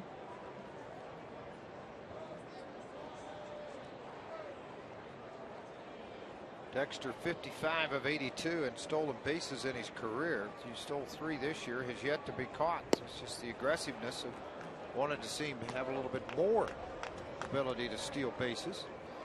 Wells Fargo customers, get your 2-for-1 Rockies tickets today by going to wellsfargo.com/Rockies. Wells Fargo Bank, member FDIC.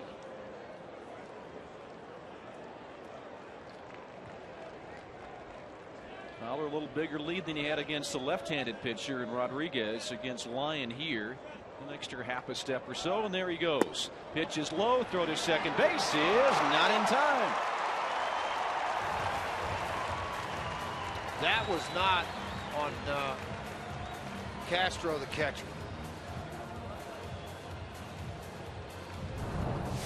The matter of that late kick going, the ball to the plate, the whole combination of that thing, it was more on the starting pitcher, or excuse me, Brandon Lyon, for not getting the ball delivered to home plate a little bit faster and better. But that time the throw by Castro a little bit up, Dexter underneath the slide.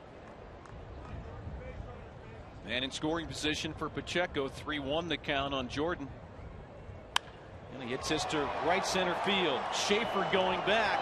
Ball carrying pretty well on the warning track. He makes a catch.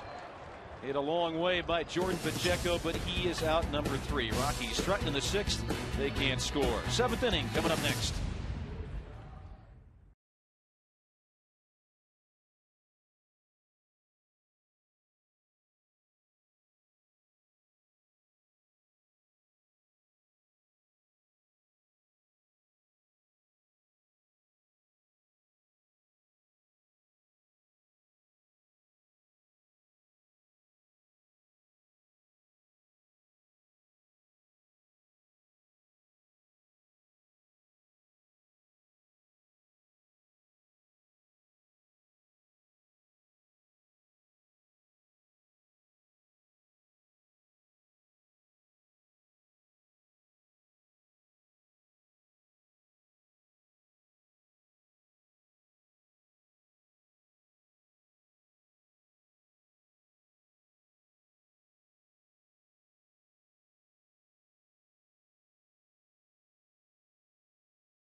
Lexus Look Back. It's brought to you by CUNY Lexus, where luxury has an address. Long balls big yesterday, same way today. First inning, Jed Lowry deposits one in the bullpen in right center field. But the Rockies got in the action. The baby bull, William Rosario, in the bottom of the first inning responds. That was a 2-run shot. Rockies weren't done. Troy Tulowitzki leading off the 5th. Long ball. That's our CUNY Lexus Look Back, brought to you by CUNY Lexus, where luxury has an address. 13 runs scored in this ball game with the 3 home runs. 20 hits between the two teams. New pitcher for Colorado. Yeah, Ottavino's going to come out of the bullpen. Adam Ottavino, very nice find for the Rockies. Claimed off waivers from the St. Louis Cardinals. 7 1/3 inning. He has 1 hold on the year, yet to give up an earned run average. We'll get the top of the order. It's Schaefer trying to drag bunt. Helton's got it, flips to his pitcher, and the ball gets away from Ottavino. I don't know if the runner ever touched first. Yeah, I don't think he did. You're right, Jerry. I thought he stepped over the bat. Go tag him right now. See how calmly he walks up. The umpire's standing around looking. Nobody in the dugout yelling at Ottavino to make a tag on him at first. One more look. This guy's showing an awful lot of speed right here. It's the flip of the glove to catch. Yep, got it with his right foot going across. Sure did. Helton doing all he could with that one, and Ottavino, a very good athlete, getting over there pretty quick. You know, been a difficult play. I think he was outran to the bag by Jordan Schaefer. Even if he catches the ball, it's going to have to be a tag. It's not going to be able to get to the bag to beat him. Ball pops out of the glove. Go ahead, he held on. What a heck of a defensive play that would have been with Helton and Ottavino. Instead, runner at first, nobody out. Jose Altuve, the hitter, and a throw over there by Ottavino. Schaefer can run. 13 for 17 stolen bases.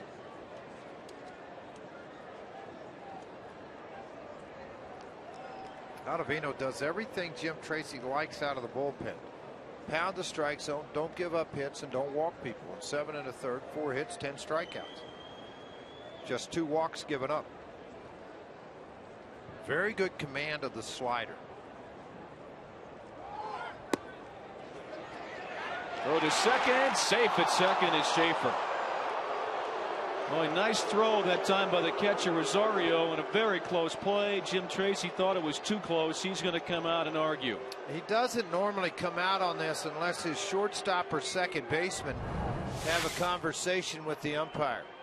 So that's why he's coming out. Throw right on the money. Tulowitzki quick tag. Yeah, this is what gives you that great look. He's out. Wow. Now you know why he has an argument. Here's the Supermo. Mike Shaw, Subaru Supermo. Folks, he's out. Tagged before the hand hits the bag. Yeah, nonetheless, he's standing at second because the second base umpire, Marty Foster, has the last say, unfortunately.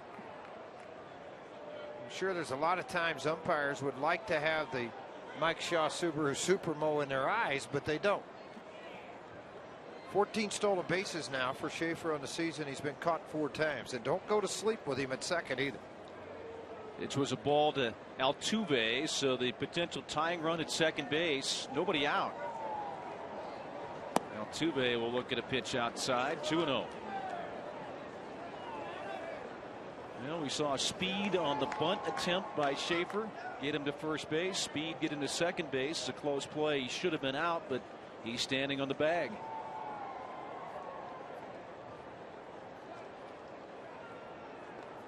In that trade the Astros made for Schaefer, they gave up a lot of speed, Michael Bourne, but they got some back in Schaefer. It's just a strike call. 2-1.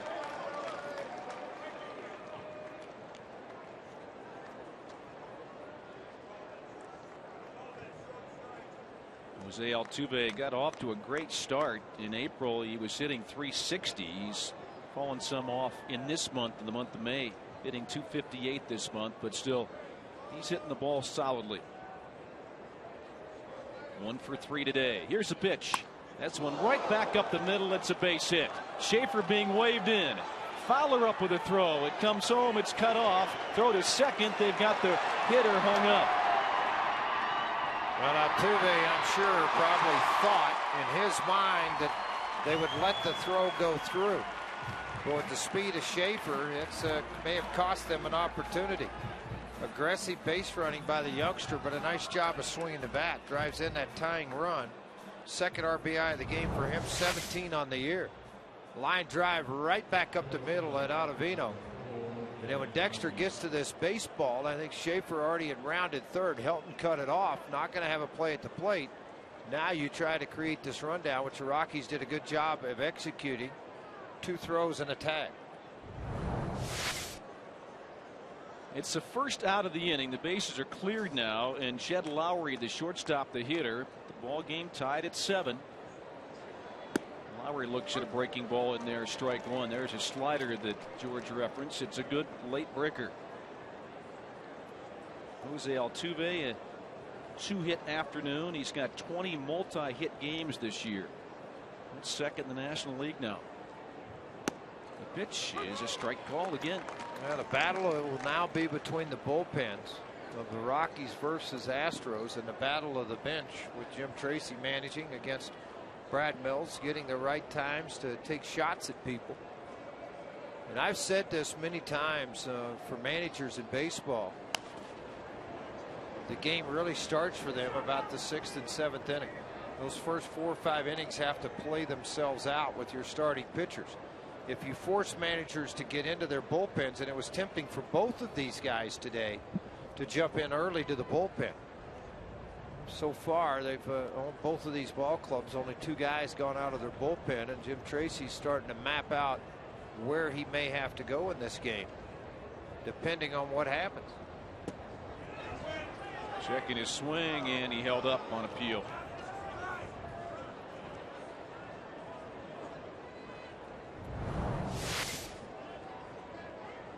And umpires, a lot of them look at that foul line to determine if that bat head or hands go beyond that, they'll ring you up pretty quick. So it's 1-2 on Lowry, and this one is fouled away. Both teams today 7 runs on 11 hits. Astros have a couple of errors. The Rockies have 1. That was a throwing error by the right fielder Kadire.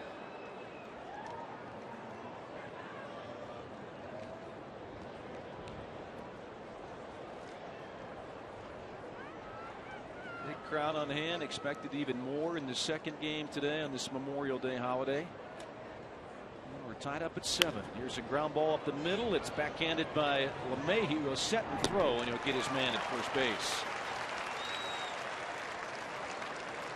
Folks, tune in after the Rockies game on Saturday for an all-new Rockies All Access. It's Eye of Kadire. We'll take a look through the camera lens with Rockies outfielder and talented photographer Michael Kadire as he adds to his impressive ballpark photography portfolio.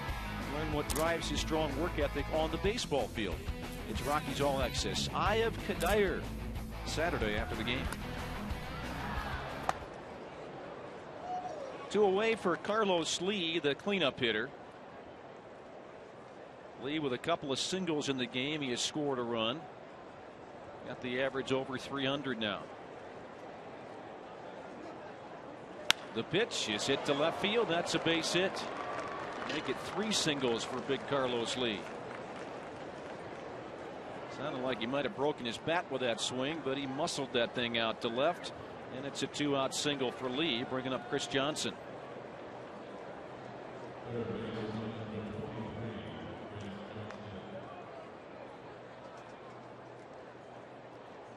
Bob Apodaca, the Rockies pitching coach, going to jog out now to the mound and talk to Ottavino.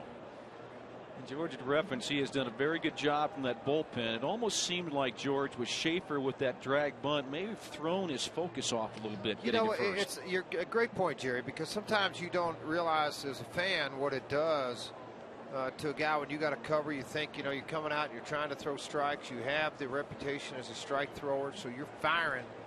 And the first thing you know, you're sprinting to first. It gets loose. And then you have the play at second where you know that you don't know, but your shortstop's telling you he was out.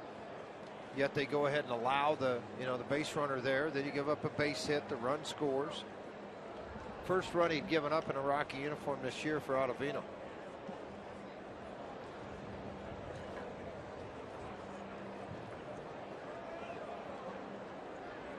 Pitch on the way to Chris Johnson is high and outside for a ball. Third baseman with a couple of hits today, single and double, driven in one.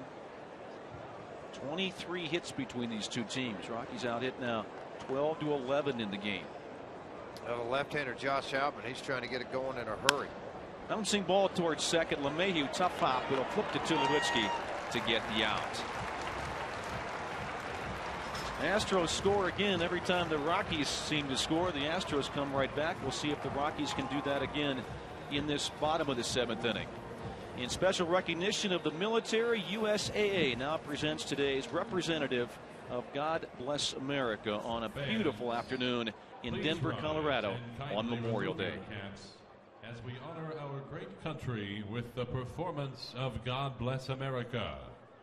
Performing God Bless America today is a trumpet player representing the Air Force Academy Band. Please welcome Senior Master Sergeant Steve Kinderman and join him by singing along to God Bless America.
Tie and 23 hits between these two teams. Bottom of the 7th inning at Coors Field on Memorial Day.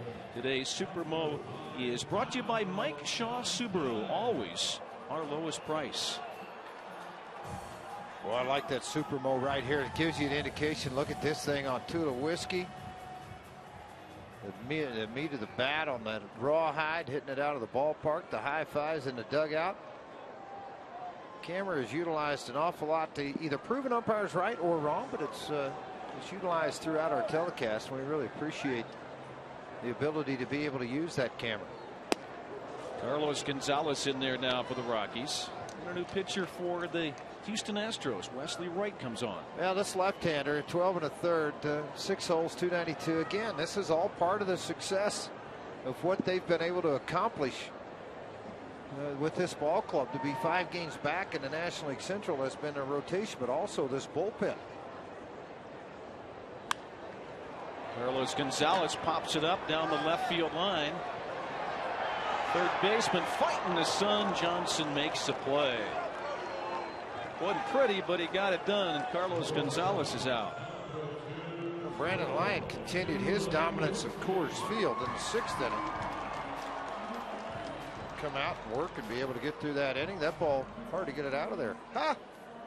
Tells you the velocity of the ball coming down on the pop flights area. If it goes through the webbing of a glove, he's looking at it like, really? Look at this. Oh, you're going to see it on the Mike Shaw Subaru Supermo right here. Into the leather. Oh, it almost squeezed out. You talking about something called gravity, bringing that ball down? Yeah, all right. Yeah. You're going to have to relace that thing and make sure that doesn't happen again. That thing, like George said, almost popped right through there. They'll give him time to do that.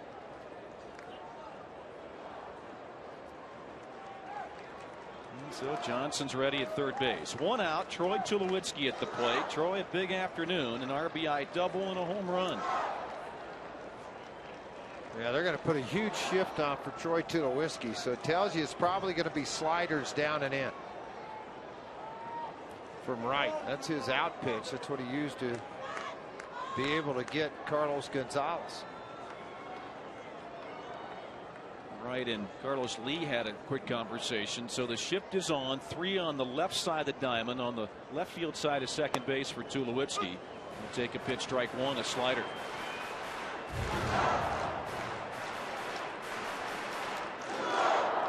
Astros score 1, top of this inning. Rockies trying to respond. Well, that first pitch slider flat to get ahead. Now see if he goes back foot slider. And he hits the ball the other way. With the shift on, Troy goes to right field. Nice piece of hitting by the Rockies shortstop. He's got 3 hits today.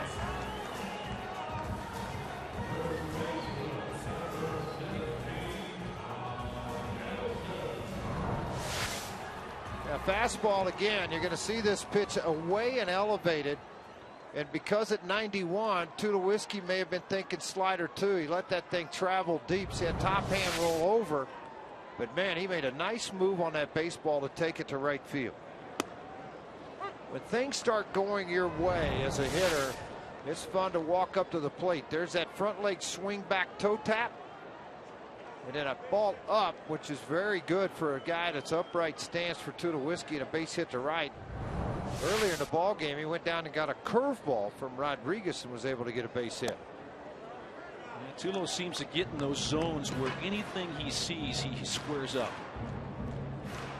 Got a 7-game hitting streak going now. 3 hits today for Tulowitzki.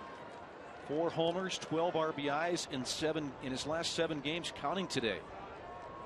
He's away from first. Helton at the plate. 1-1 the count on Todd. And that fastball is in there. Check it, a off speed pitch, a slider, and it's 1-2 on Helton. Todd hitting only .233 this year, and that's because the left-handers have been tough on him. He's only hitting .146 against the southpaws, and he's got one here in right.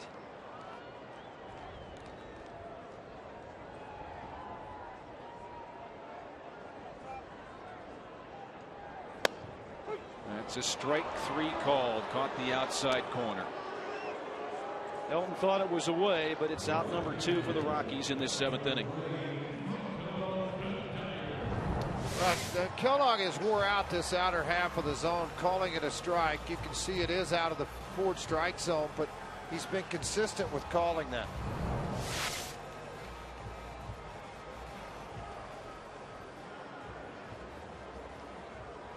And Brad Mills is going to go to the mound here. He'll work the double switch. He's already taken his third baseman out. Going to take his pitcher out as well. So we've got a pitching change at double switch. We'll take a break. We'll come back and tell you who's who on the lineup now for the Astros.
get them off to college. With the predicted college costs, you'll need to start saving early. You can open an account for as little as $25 today at collegeinvest.org. That's collegeinvest.org.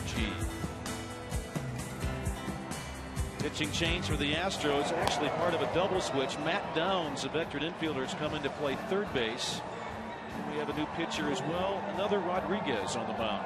Yeah, Fernando Rodriguez has pitched in 19 ball games. You know, he's actually pitched better than what his record indicates. He's 1-4 in the season right now, but his earned run average 3.78 over those 19 ball games.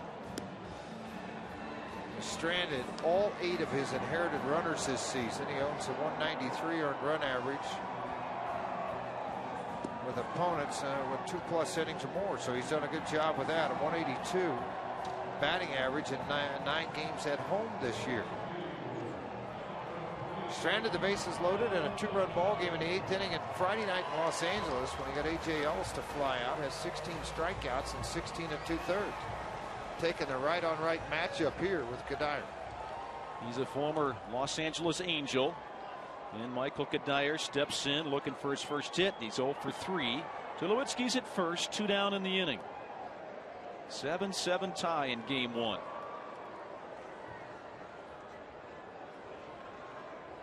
Fernando Rodriguez has an interesting start to his motion. He'll look down, a stare down, then get his sign, then go into his stretch position. That one fouled the screen off Kadire's bat. But he's a very upright guy on his finish. You don't see him get a lot of extension to the plate. He's a very good arm coming off the mound. A little bit of deception to it also. 47 appearances a year ago for this right-hander. Works first base side of the rubber.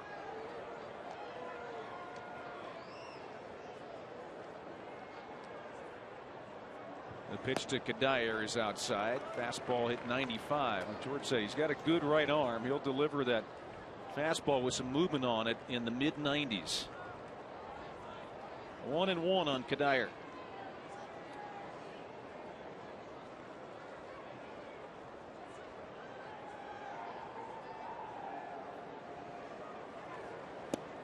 Breaking ball, that'll drop in there. Curveball, it hit 78, so he goes from 95 miles an hour to 78 with Kadire.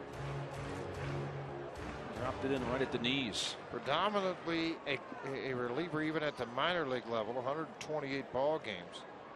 As a 6th, 7th inning type guy. He only has 7 saves in those 128 ball games. 47 games a year ago for the Astros with a 396 earned run average. Grew up in El Paso, Texas.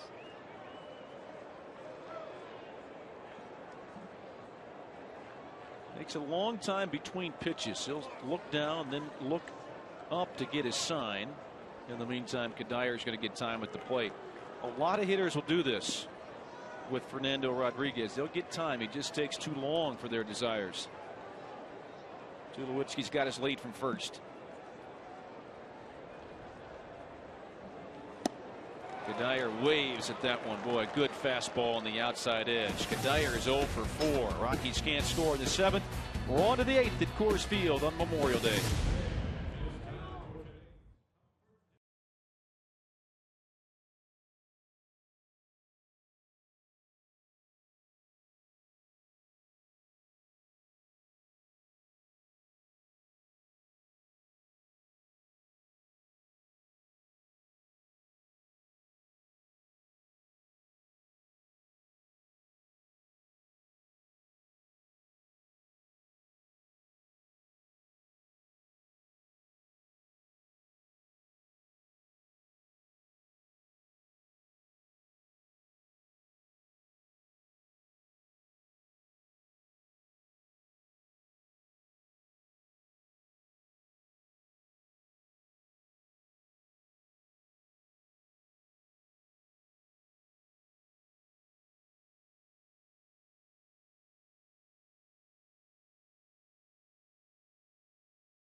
have a doubleheader this Memorial Day. We're all tied up at 7 as we head to the 8th. Now, the Astros and the Rockies met earlier this season in Houston. The Rockies won the first game, they lost the second two. But both of these teams have been in some very close games this year. And the records, well, I'm not sure who they favor here. In one-run games, the Astros at home are a perfect 6-0. On the road, though, just 2-8. The Rockies, well, they're 5-9 in close call games. For the Astros, though, 5 of 14 road losses have come in walk-off fashion for the opposing team. So I like the Rockies' chances there, but I don't even want to get to that. Let's get it done a little bit earlier, guys. What do you say? I'm all in on that. Sounds good to me, Jenny. Well, Matt Belisle's going to come on and pitch for Jim Tracy now as he brings in his 8th inning man when a close ball games. And Belisle has been some kind of special of late, pounding the strike zone. Miami threw the ball very well there, and then on over to his job in Cincinnati. They call that a foul ball. Belisle, left-handers are hitting .289, right-handers .242 against him. Last hole was in Cincinnati. He has 5 on the season. Nice job of retiring first batters faced 74% of the year. Saw Matt in that game 1 Friday night in Cincinnati against his old team, and he was very efficient then as well. Inning and a third scoreless. We needed 19 pitches for 4 outs. There's a strike 3 call to Brian Bogusevic. Will be one of the first 20,000 in the gates on June 1st. You're going to receive a Michael Kadire t-shirt courtesy of Root Sports. Get your tickets now for that ball game. We'd love to be one of those people handing out those t-shirts downstairs to the first 20,000 when the Dodgers are in town on June 1st. I want Mike Kadire t-shirt. Well, I'll get you one. How's that? Please. You get hit. Yeah, Martinez got grazed. He'll get first base. First pitch thrown by Matt Belisle. J.D. Martinez gets hit. He's on base for the first time today. We start bragging about the accuracy of Belisle. What's he do? He plugs somebody. Well, I just see if they're paying attention. All right. Yeah, another look at this on the Mike Shaw Subaru Supermo. You're going to see this ball come in, breaking ball that he's trying to spin out of the way of it. It just nicks him right on the back.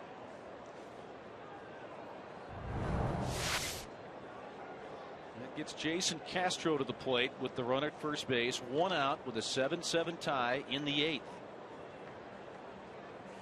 This one's bounced towards second. LeMahieu, big hop, second for 1. Tulowitzki on to first base, not in time.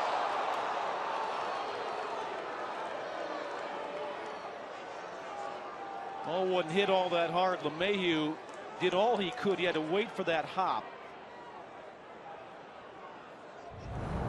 He did a pretty good job of the exchange here, too. Very quick turn and accurate throw to Tulowitzki. And Tulowitzki did not have the ability to where he normally takes that throw and plants that back foot to make a strong throw to Helton because of the runner bearing down on him at second. Right here at the very end, Helton's got to come off the back foot, not anywhere near it. He was the first at bat of the ball game for Matt Downs, who came in defensively with a double switch. Fastball caught the inside, strike 1. Downs is 2 for his last 27 at the plate and just 150 on the year, but he's got 3 home runs.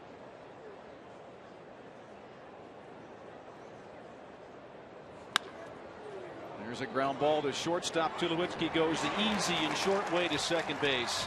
And that's that for the Astros in the 8th. Rockies come back in the bottom of the 8th, trying to break a 7-7 tie.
Both teams 7 runs, 12 hits on the afternoon. On this Memorial Day, game 1 of a doubleheader. This game's scheduled for 6:10 this evening. Again, folks, Jerry Schimmel with George Frazier. And Frazier, I think this game today, a lot like a lot of games we've seen already. A lot of offense for the Rockies, a little bit of a lack of pitching. It has been, but by starters. And today, Nicasio getting roughed up for 6 earned runs in the ball game. Wandy Rodriguez, 7 runs, 4 earned. Big hits all the way through. Rosario's going to lead off this inning with a pretty big hit. Nice working with you today. Did you go to the purple tie shop to get the purple tie? But you know that. Yeah, I did say Purple Monday. Yeah, it's there purple is Monday. purple in there. Okay. Yeah, purple. It's all purple. Is that purple? It's purple. I know this is purple. They're both purple. Right. It's Purple Okay. Monday. And I'm glad to see this around the ballpark here. And obviously with the Purple Monday and the excitement around the ballpark on this wonderful Memorial Day, 34,546 showed up to watch this afternoon ball game. Sure be a few more here tonight, Jerry. Yeah, they're hoping for a Rockies win, trying to break this tie at 7. Willeen Rosario will lean away from a pitch that drops in there for a strike, a curveball. Fernando Rodriguez back on the mound for the Astros. Rosario, a home run, a single today, 2 for 3 with a couple of runs scored.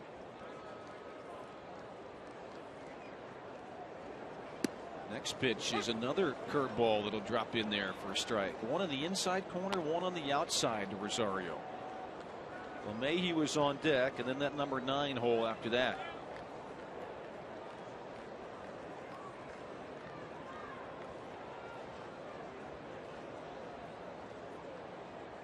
Wandy Rodriguez started. Fernando Rodriguez here. Ground ball right back to pitcher. Rodriguez a lob over to first base to get out number 1. Threw him 3 breaking balls. Well, who wants tacos? Fans of Rockies scored 7 runs today. Don't forget to go to your participating Taco Bell locations tomorrow between 4 and 6 p.m. to get your Rockies taco special. Beat your Rockies fever only at Taco Bell. Rockies score 7. Only problem, the opposition has scored 7 today. DJ LeMahieu is up there, doubled in the 3rd inning, so 1 for 3, drove in a run. And Jason Giambi has grabbed the bat. He's waiting on deck. Fastball is fouled right back to the backstop. Strike 1. No, Jim tries to stay away from Giambi till it's time to win a baseball game, and it's time to win the baseball game, so that's why Giambi's taking this shot. Now, a lot of times you'll see Giambi come out in the 7th inning. Sometimes, in the 8th inning, but it's a chance for them to win, and it's the opportunity to use Giambi in his best spot to give you that chance. You still got another left-handed hitter in Tyler Colvin after Giambi. Scudero on that bench today. Juan Nieves, the backup catcher, and Young has been used. DJ LeMahieu getting the start at second base today is with a count of 0-2. Right-hander against right-hander. And this breaking ball will miss low and away. Likes that curveball. That at 80 miles per hour. So fastball at 95 we have seen. Curveball at 80. Thing about the curveball at Coors Field, you really got to keep your hand on top of the baseball. If you let it work to the side, it turns out being a frisbee. DJ LeMahieu hits one in the air to center field. Schaefer's over to camp underneath. He makes the catch, 2 away. Jenny was talking about the success the Rockies have had against the Astros. The Rockies have had success on Memorial Days. They're 11-8 all time on this day, and at home 5-2. They're trying to keep a good thing going today, and now Jim Tracy turns to Jason Giambi as the pinch hitter. And Brad Mills, nope, that's the pitching coach, I believe. Doug Brocale's coming out. They're going to just go over the scouting report, I would guess, with Jason Giambi here. Yeah, Doug it hasn't been that far removed before Doug. It was pitching against guys like Giambi and other people, and so taking over as the pitching coach here, obviously he's done a very good job with this pitching staff, working with Brad Mills. Took it over halfway through the year last year, and so now they're going to make the move here. They got the huge pull for Jason Giambi, as a lot of clubs do. And look at all the infielders on the right side, and one basically playing a rover in right field. That's the second baseman, Altuve. Pitch to Giambi is high for ball 1.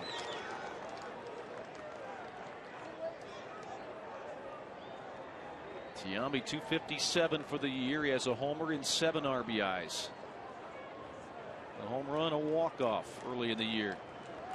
Swing and a miss there. Changeup.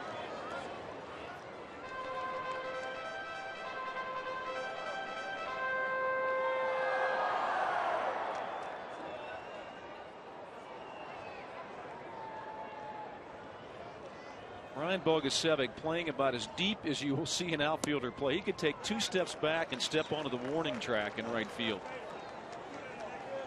Well, most of their outfielders, you play doubles, no doubles, basically what they're saying. Don't let it get hit over your head, but it's a little bit more to the extreme and right.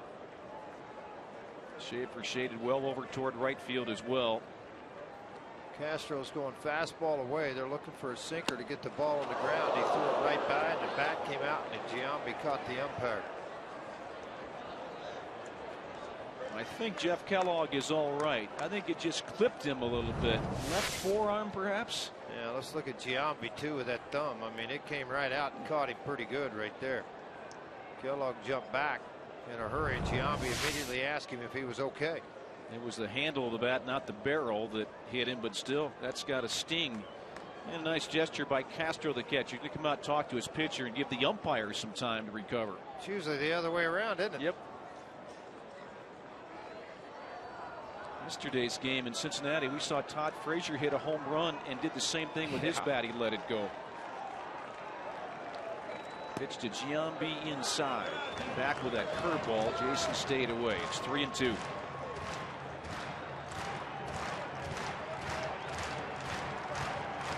Giambi is a pinch hitter, 5 for 12 this year with that home run. The pitch. Ball 4. He draws the walk.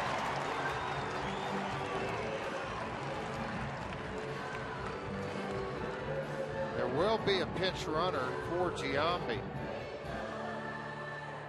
Jim Tracy uses the pitcher here, or he's got Marco Scutaro on the bench as well. I would use the pitcher to keep your bats in case you go to extras, and that's what he'll do. Guthrie will come on a pinch run for him.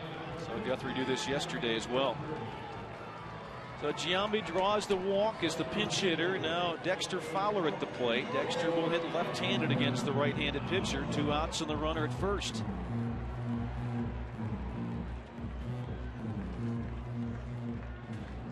Fowler today has reached on an error, a single, a ground out to third, and another single. He has stolen a base. He has scored a run. Saw a pinch hit home run from Dexter in yesterday's game. The pitch to Fowler, and he slices this one foul down the left field side. Yesterday, effective a swing from the left side for Dexter Fowler in that game in Cincinnati. Got a ball down and away, and that's not something you can do. But in yesterday's ball game, that's hard to do, I should say. But in yesterday's game, the ball was flying just a tad. Hit that ball as a pinch hitter in the 8th inning. Wasn't enough for the Rockies. Guthrie very short lead at first base. In the pitch. Fastball's high. 1-1 with Fowler.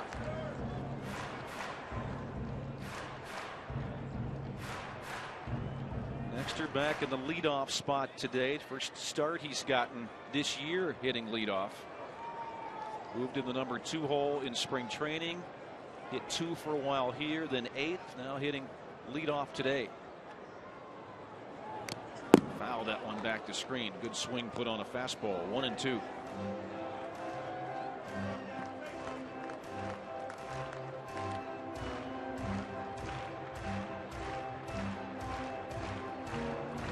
Rockies a year ago against the Astros 5-2, 1-2 against the Astros this year. They start the season in Houston, win that opener and drop the next 2. Trying to get game 1 of a doubleheader today. 7-7 tie in the 8th. 1-2 pitch. Grounded towards short slowly. Lowry will flip to second base. Nobody's there. Guthrie will go on to third base. To second, Fowler. Ball hit off the bag. Gosh. Was it the bag or off Guthrie? It might have been off Guthrie. Brad Mills just shake his head like, what is going on?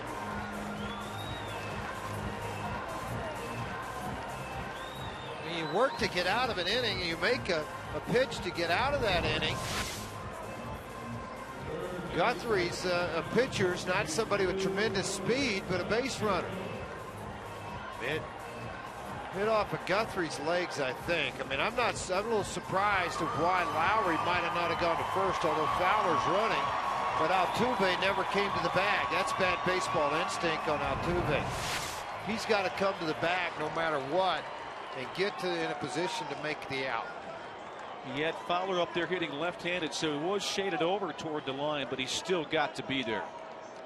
You got a runner at first base. You've got to cover second on that play. See if the Rockies take advantage. Jordan Pacheco, fastball high, ball one. Second and third, 2 outs. Pacheco, since the first inning, RBI triple, has gone 0 for 3. Probably fielder's choice.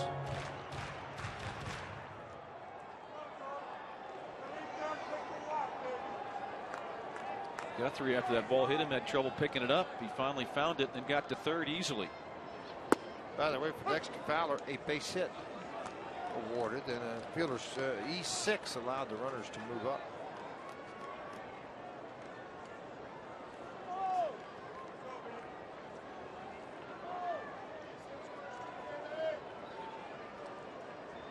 Pacheco, 7 RBIs on the year. Boy, one swing here would drive in 2. He hits it to center field, coming on Schaefer, and he's not going to get it. Both runs will score. Rockies break the tie, 9-7. Jordan Schaefer just couldn't get to that ball. Jordan Pacheco with a base hit. He's fired up, and so are the fans. 3 RBIs for Jordan Pacheco, even though off the end of the bat, with their defense playing so deep at Coors Field, no shot for him to get there. Guthrie scores. Fowler follows it up, and it'll force Brad Mills to go to his bullpen and get the other left-hander, Xavier Cedeno, to come down and be in their bullpen and pitch. And Cedeno, a former Rocky, released by the Rockies 3 years ago. Rockies cash in the walk and the air to score a pair.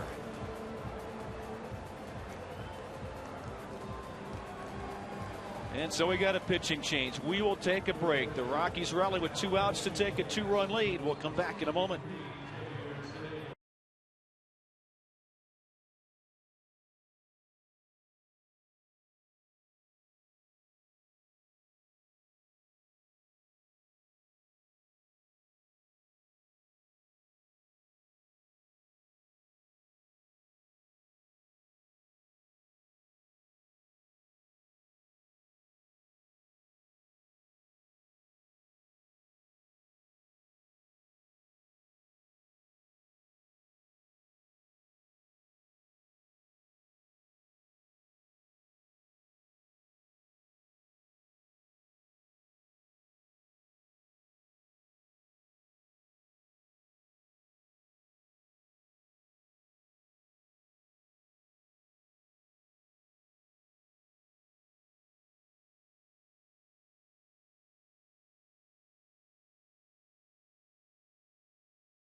At Southwest.com.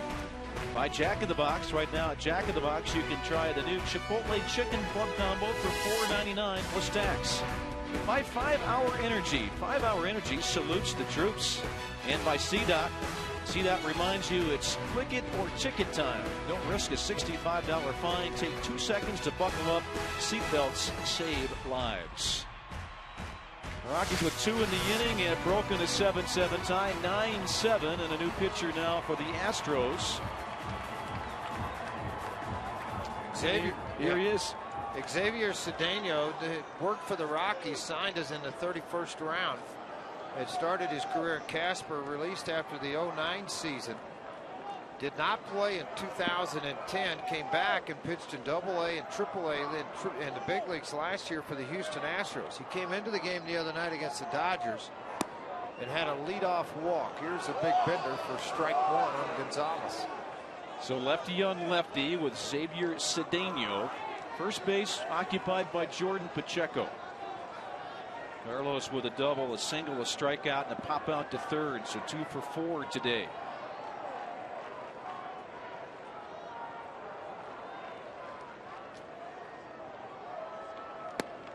Fastball missed outside. In the inning, the Rockies make 2 quick outs, a ground out, a fly out, but then the walk to the pinch hitter.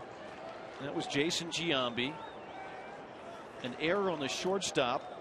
And then Jordan Pacheco bloops a single to center field. Talking about taking advantage of some errors by the opposition, including a walk. Pitch to Cargo, swing and a miss with a big cut on a curveball.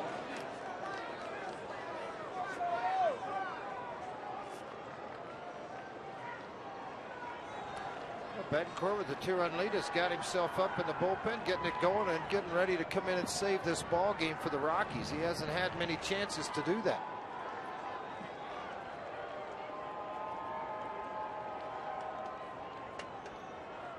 Cedeno, long look to first. The pitch is high this time with that curveball again. It didn't drop down much on Gonzalez. 2-2 on Cargo.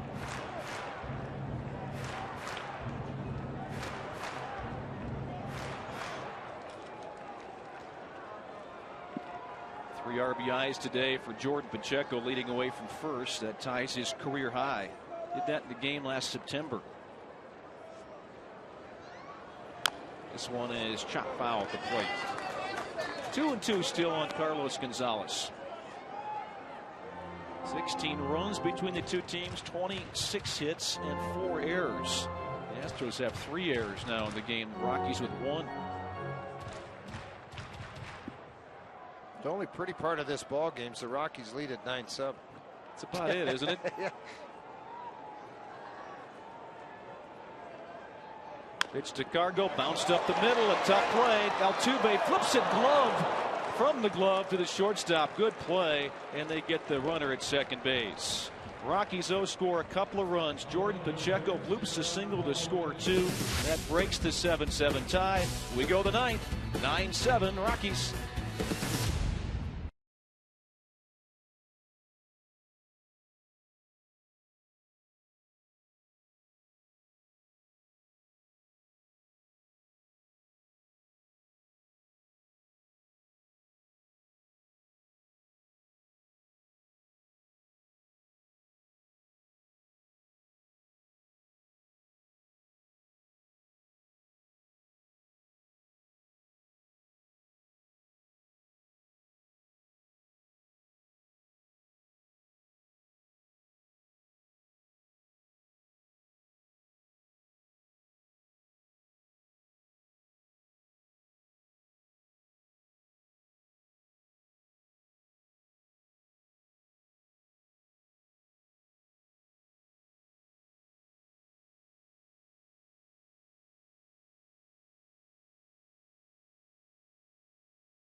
The Astros down. We head to the top of the 9th with Rafael Betancourt coming on.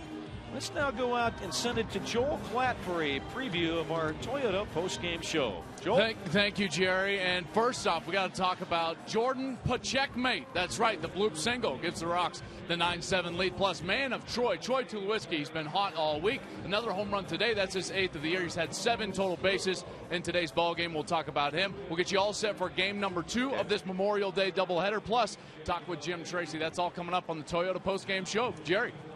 All right, Joel, sounds good to me. Got some changes defensively for the Rockies. DJ LeMahieu has moved from second base to third, and a new second baseman now for the Rockies. And that is Marco Scutaro. So defensively, the Rockies figure it's an upgrade at this point. And here's the closer. Rafael Betancourt will come on. And, George, we saw him last time out on Friday night, and he was terrific. Not just on Friday night, but in the entire road trip when he got the opportunities. 8 of 9 save opportunities, 17 innings pitched on the year, the 1-1. So you'll see what happens here in this ball game.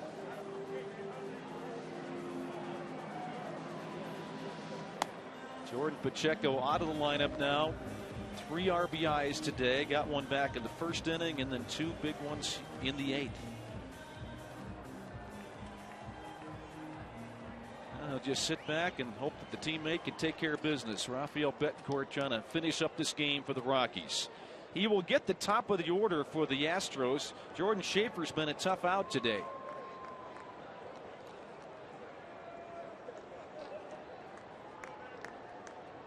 Jordan Schaefer, that left-handed hitting center fielder, a triple and a couple of singles. He scored 3 times. Got his way on at a bunt last time to start the 7th inning. Looking to bunt again. He'll pull the bat back at strike 1. In that 7th, Ottavino had come on. Threw 1 pitch to Schaefer. He pulled the bunt, drug it down the right side, and was safe at first.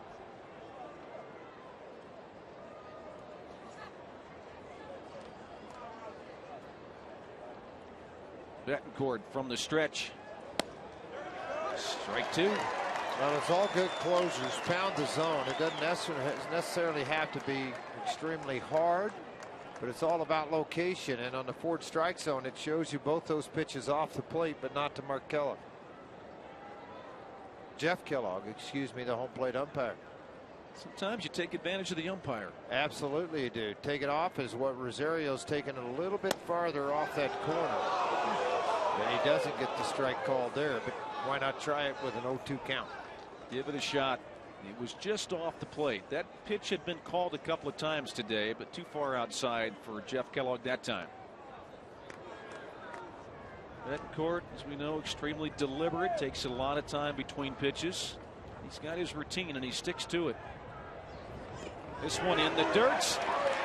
Couldn't hold up. Strike 3.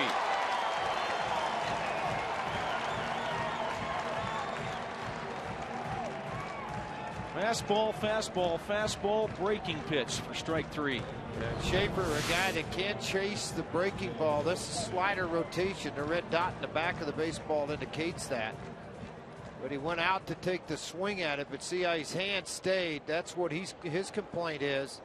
The hands and the wrist never broke. You know what? He might have a pretty good argument there. Not that I would like for them to check this now, because obviously he's out. But I think in the 9th inning type ball games, take it a little bit out of your hands as a home plate umpire and ask for help unless it is so obvious that the guy almost broke his back trying to swing at it. Jose Altuve looks the first pitch for a strike. Betancourt pounding that strike zone like he normally does. Altuve a 2 single game today. Single in the 3rd and the 7th. This one's hit down the right field line. Kadire moving over toward foul ground. In fair territory, makes the catch. And the Rockies 1 out away from winning the opener of the doubleheader.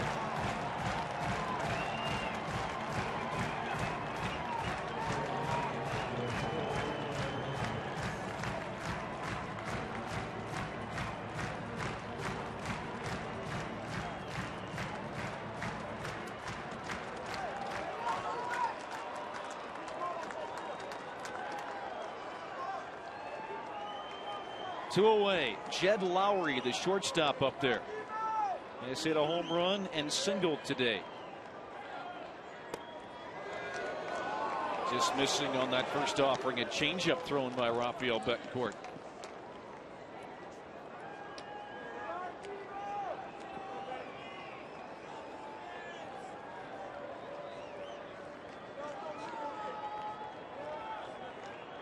Betancourt with that deep breath taken. Here comes his pitch. And that one did catch the outside corner. Came back with a fastball.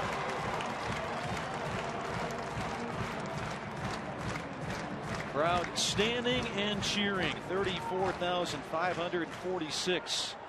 And hoping, fingers crossed, to get this last out. Rockies just 9-14 at home. The pitch. Foul. Back the screen. Try to time up that curveball.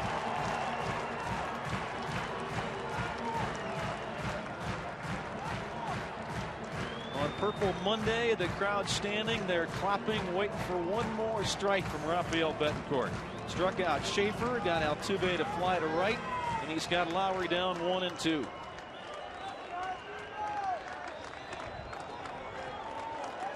Wild ball game. 26 hits, 16 runs scored between the two teams.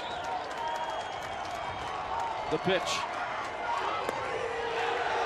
Just missing outside. Really centered the body, though, of Rosario. That's what gets a lot of those pitches called. When you see Rosario slide to that outside corner and square that pitch up to the center of his body, makes all the difference in the world as far as getting a pitch called. Not giving him any opportunity on the inner half of the plate to exploit his power. Keep the ball to the outer half and make him try to do something with a 90-plus mile-an-hour fastball. There's strikeout on the outside part of the plate. Throwing a curveball to get it, strike 3 in the 3rd out. So the Rockies come back, score a couple of runs in the 8th inning, and they hold up. Rafael Betancourt gets to save for the Rockies. They win the opener of the series and the opener of this 2-game set on this day by a final of 9-7. Today's delivery of the game is brought to you by Jimmy John's, America's favorite sandwich delivery guys. Visit jimmyjohns.com to find a location near you. And George, we'll give this one today to Jordan Pacheco. As they should. That hit into center field, 3 RBIs for him. You mentioned earlier, tied the career high. So Jordan Pacheco, who tripled in a run his first time, little bloop single to get a couple of runs across that time. One of the heroes for the Rockies this afternoon in Game 1. Stay with us. We got the postgame show presented by Toyota coming up. Good win for the Rockies in Game 1 of the doubleheader, 9-7 over the Astros.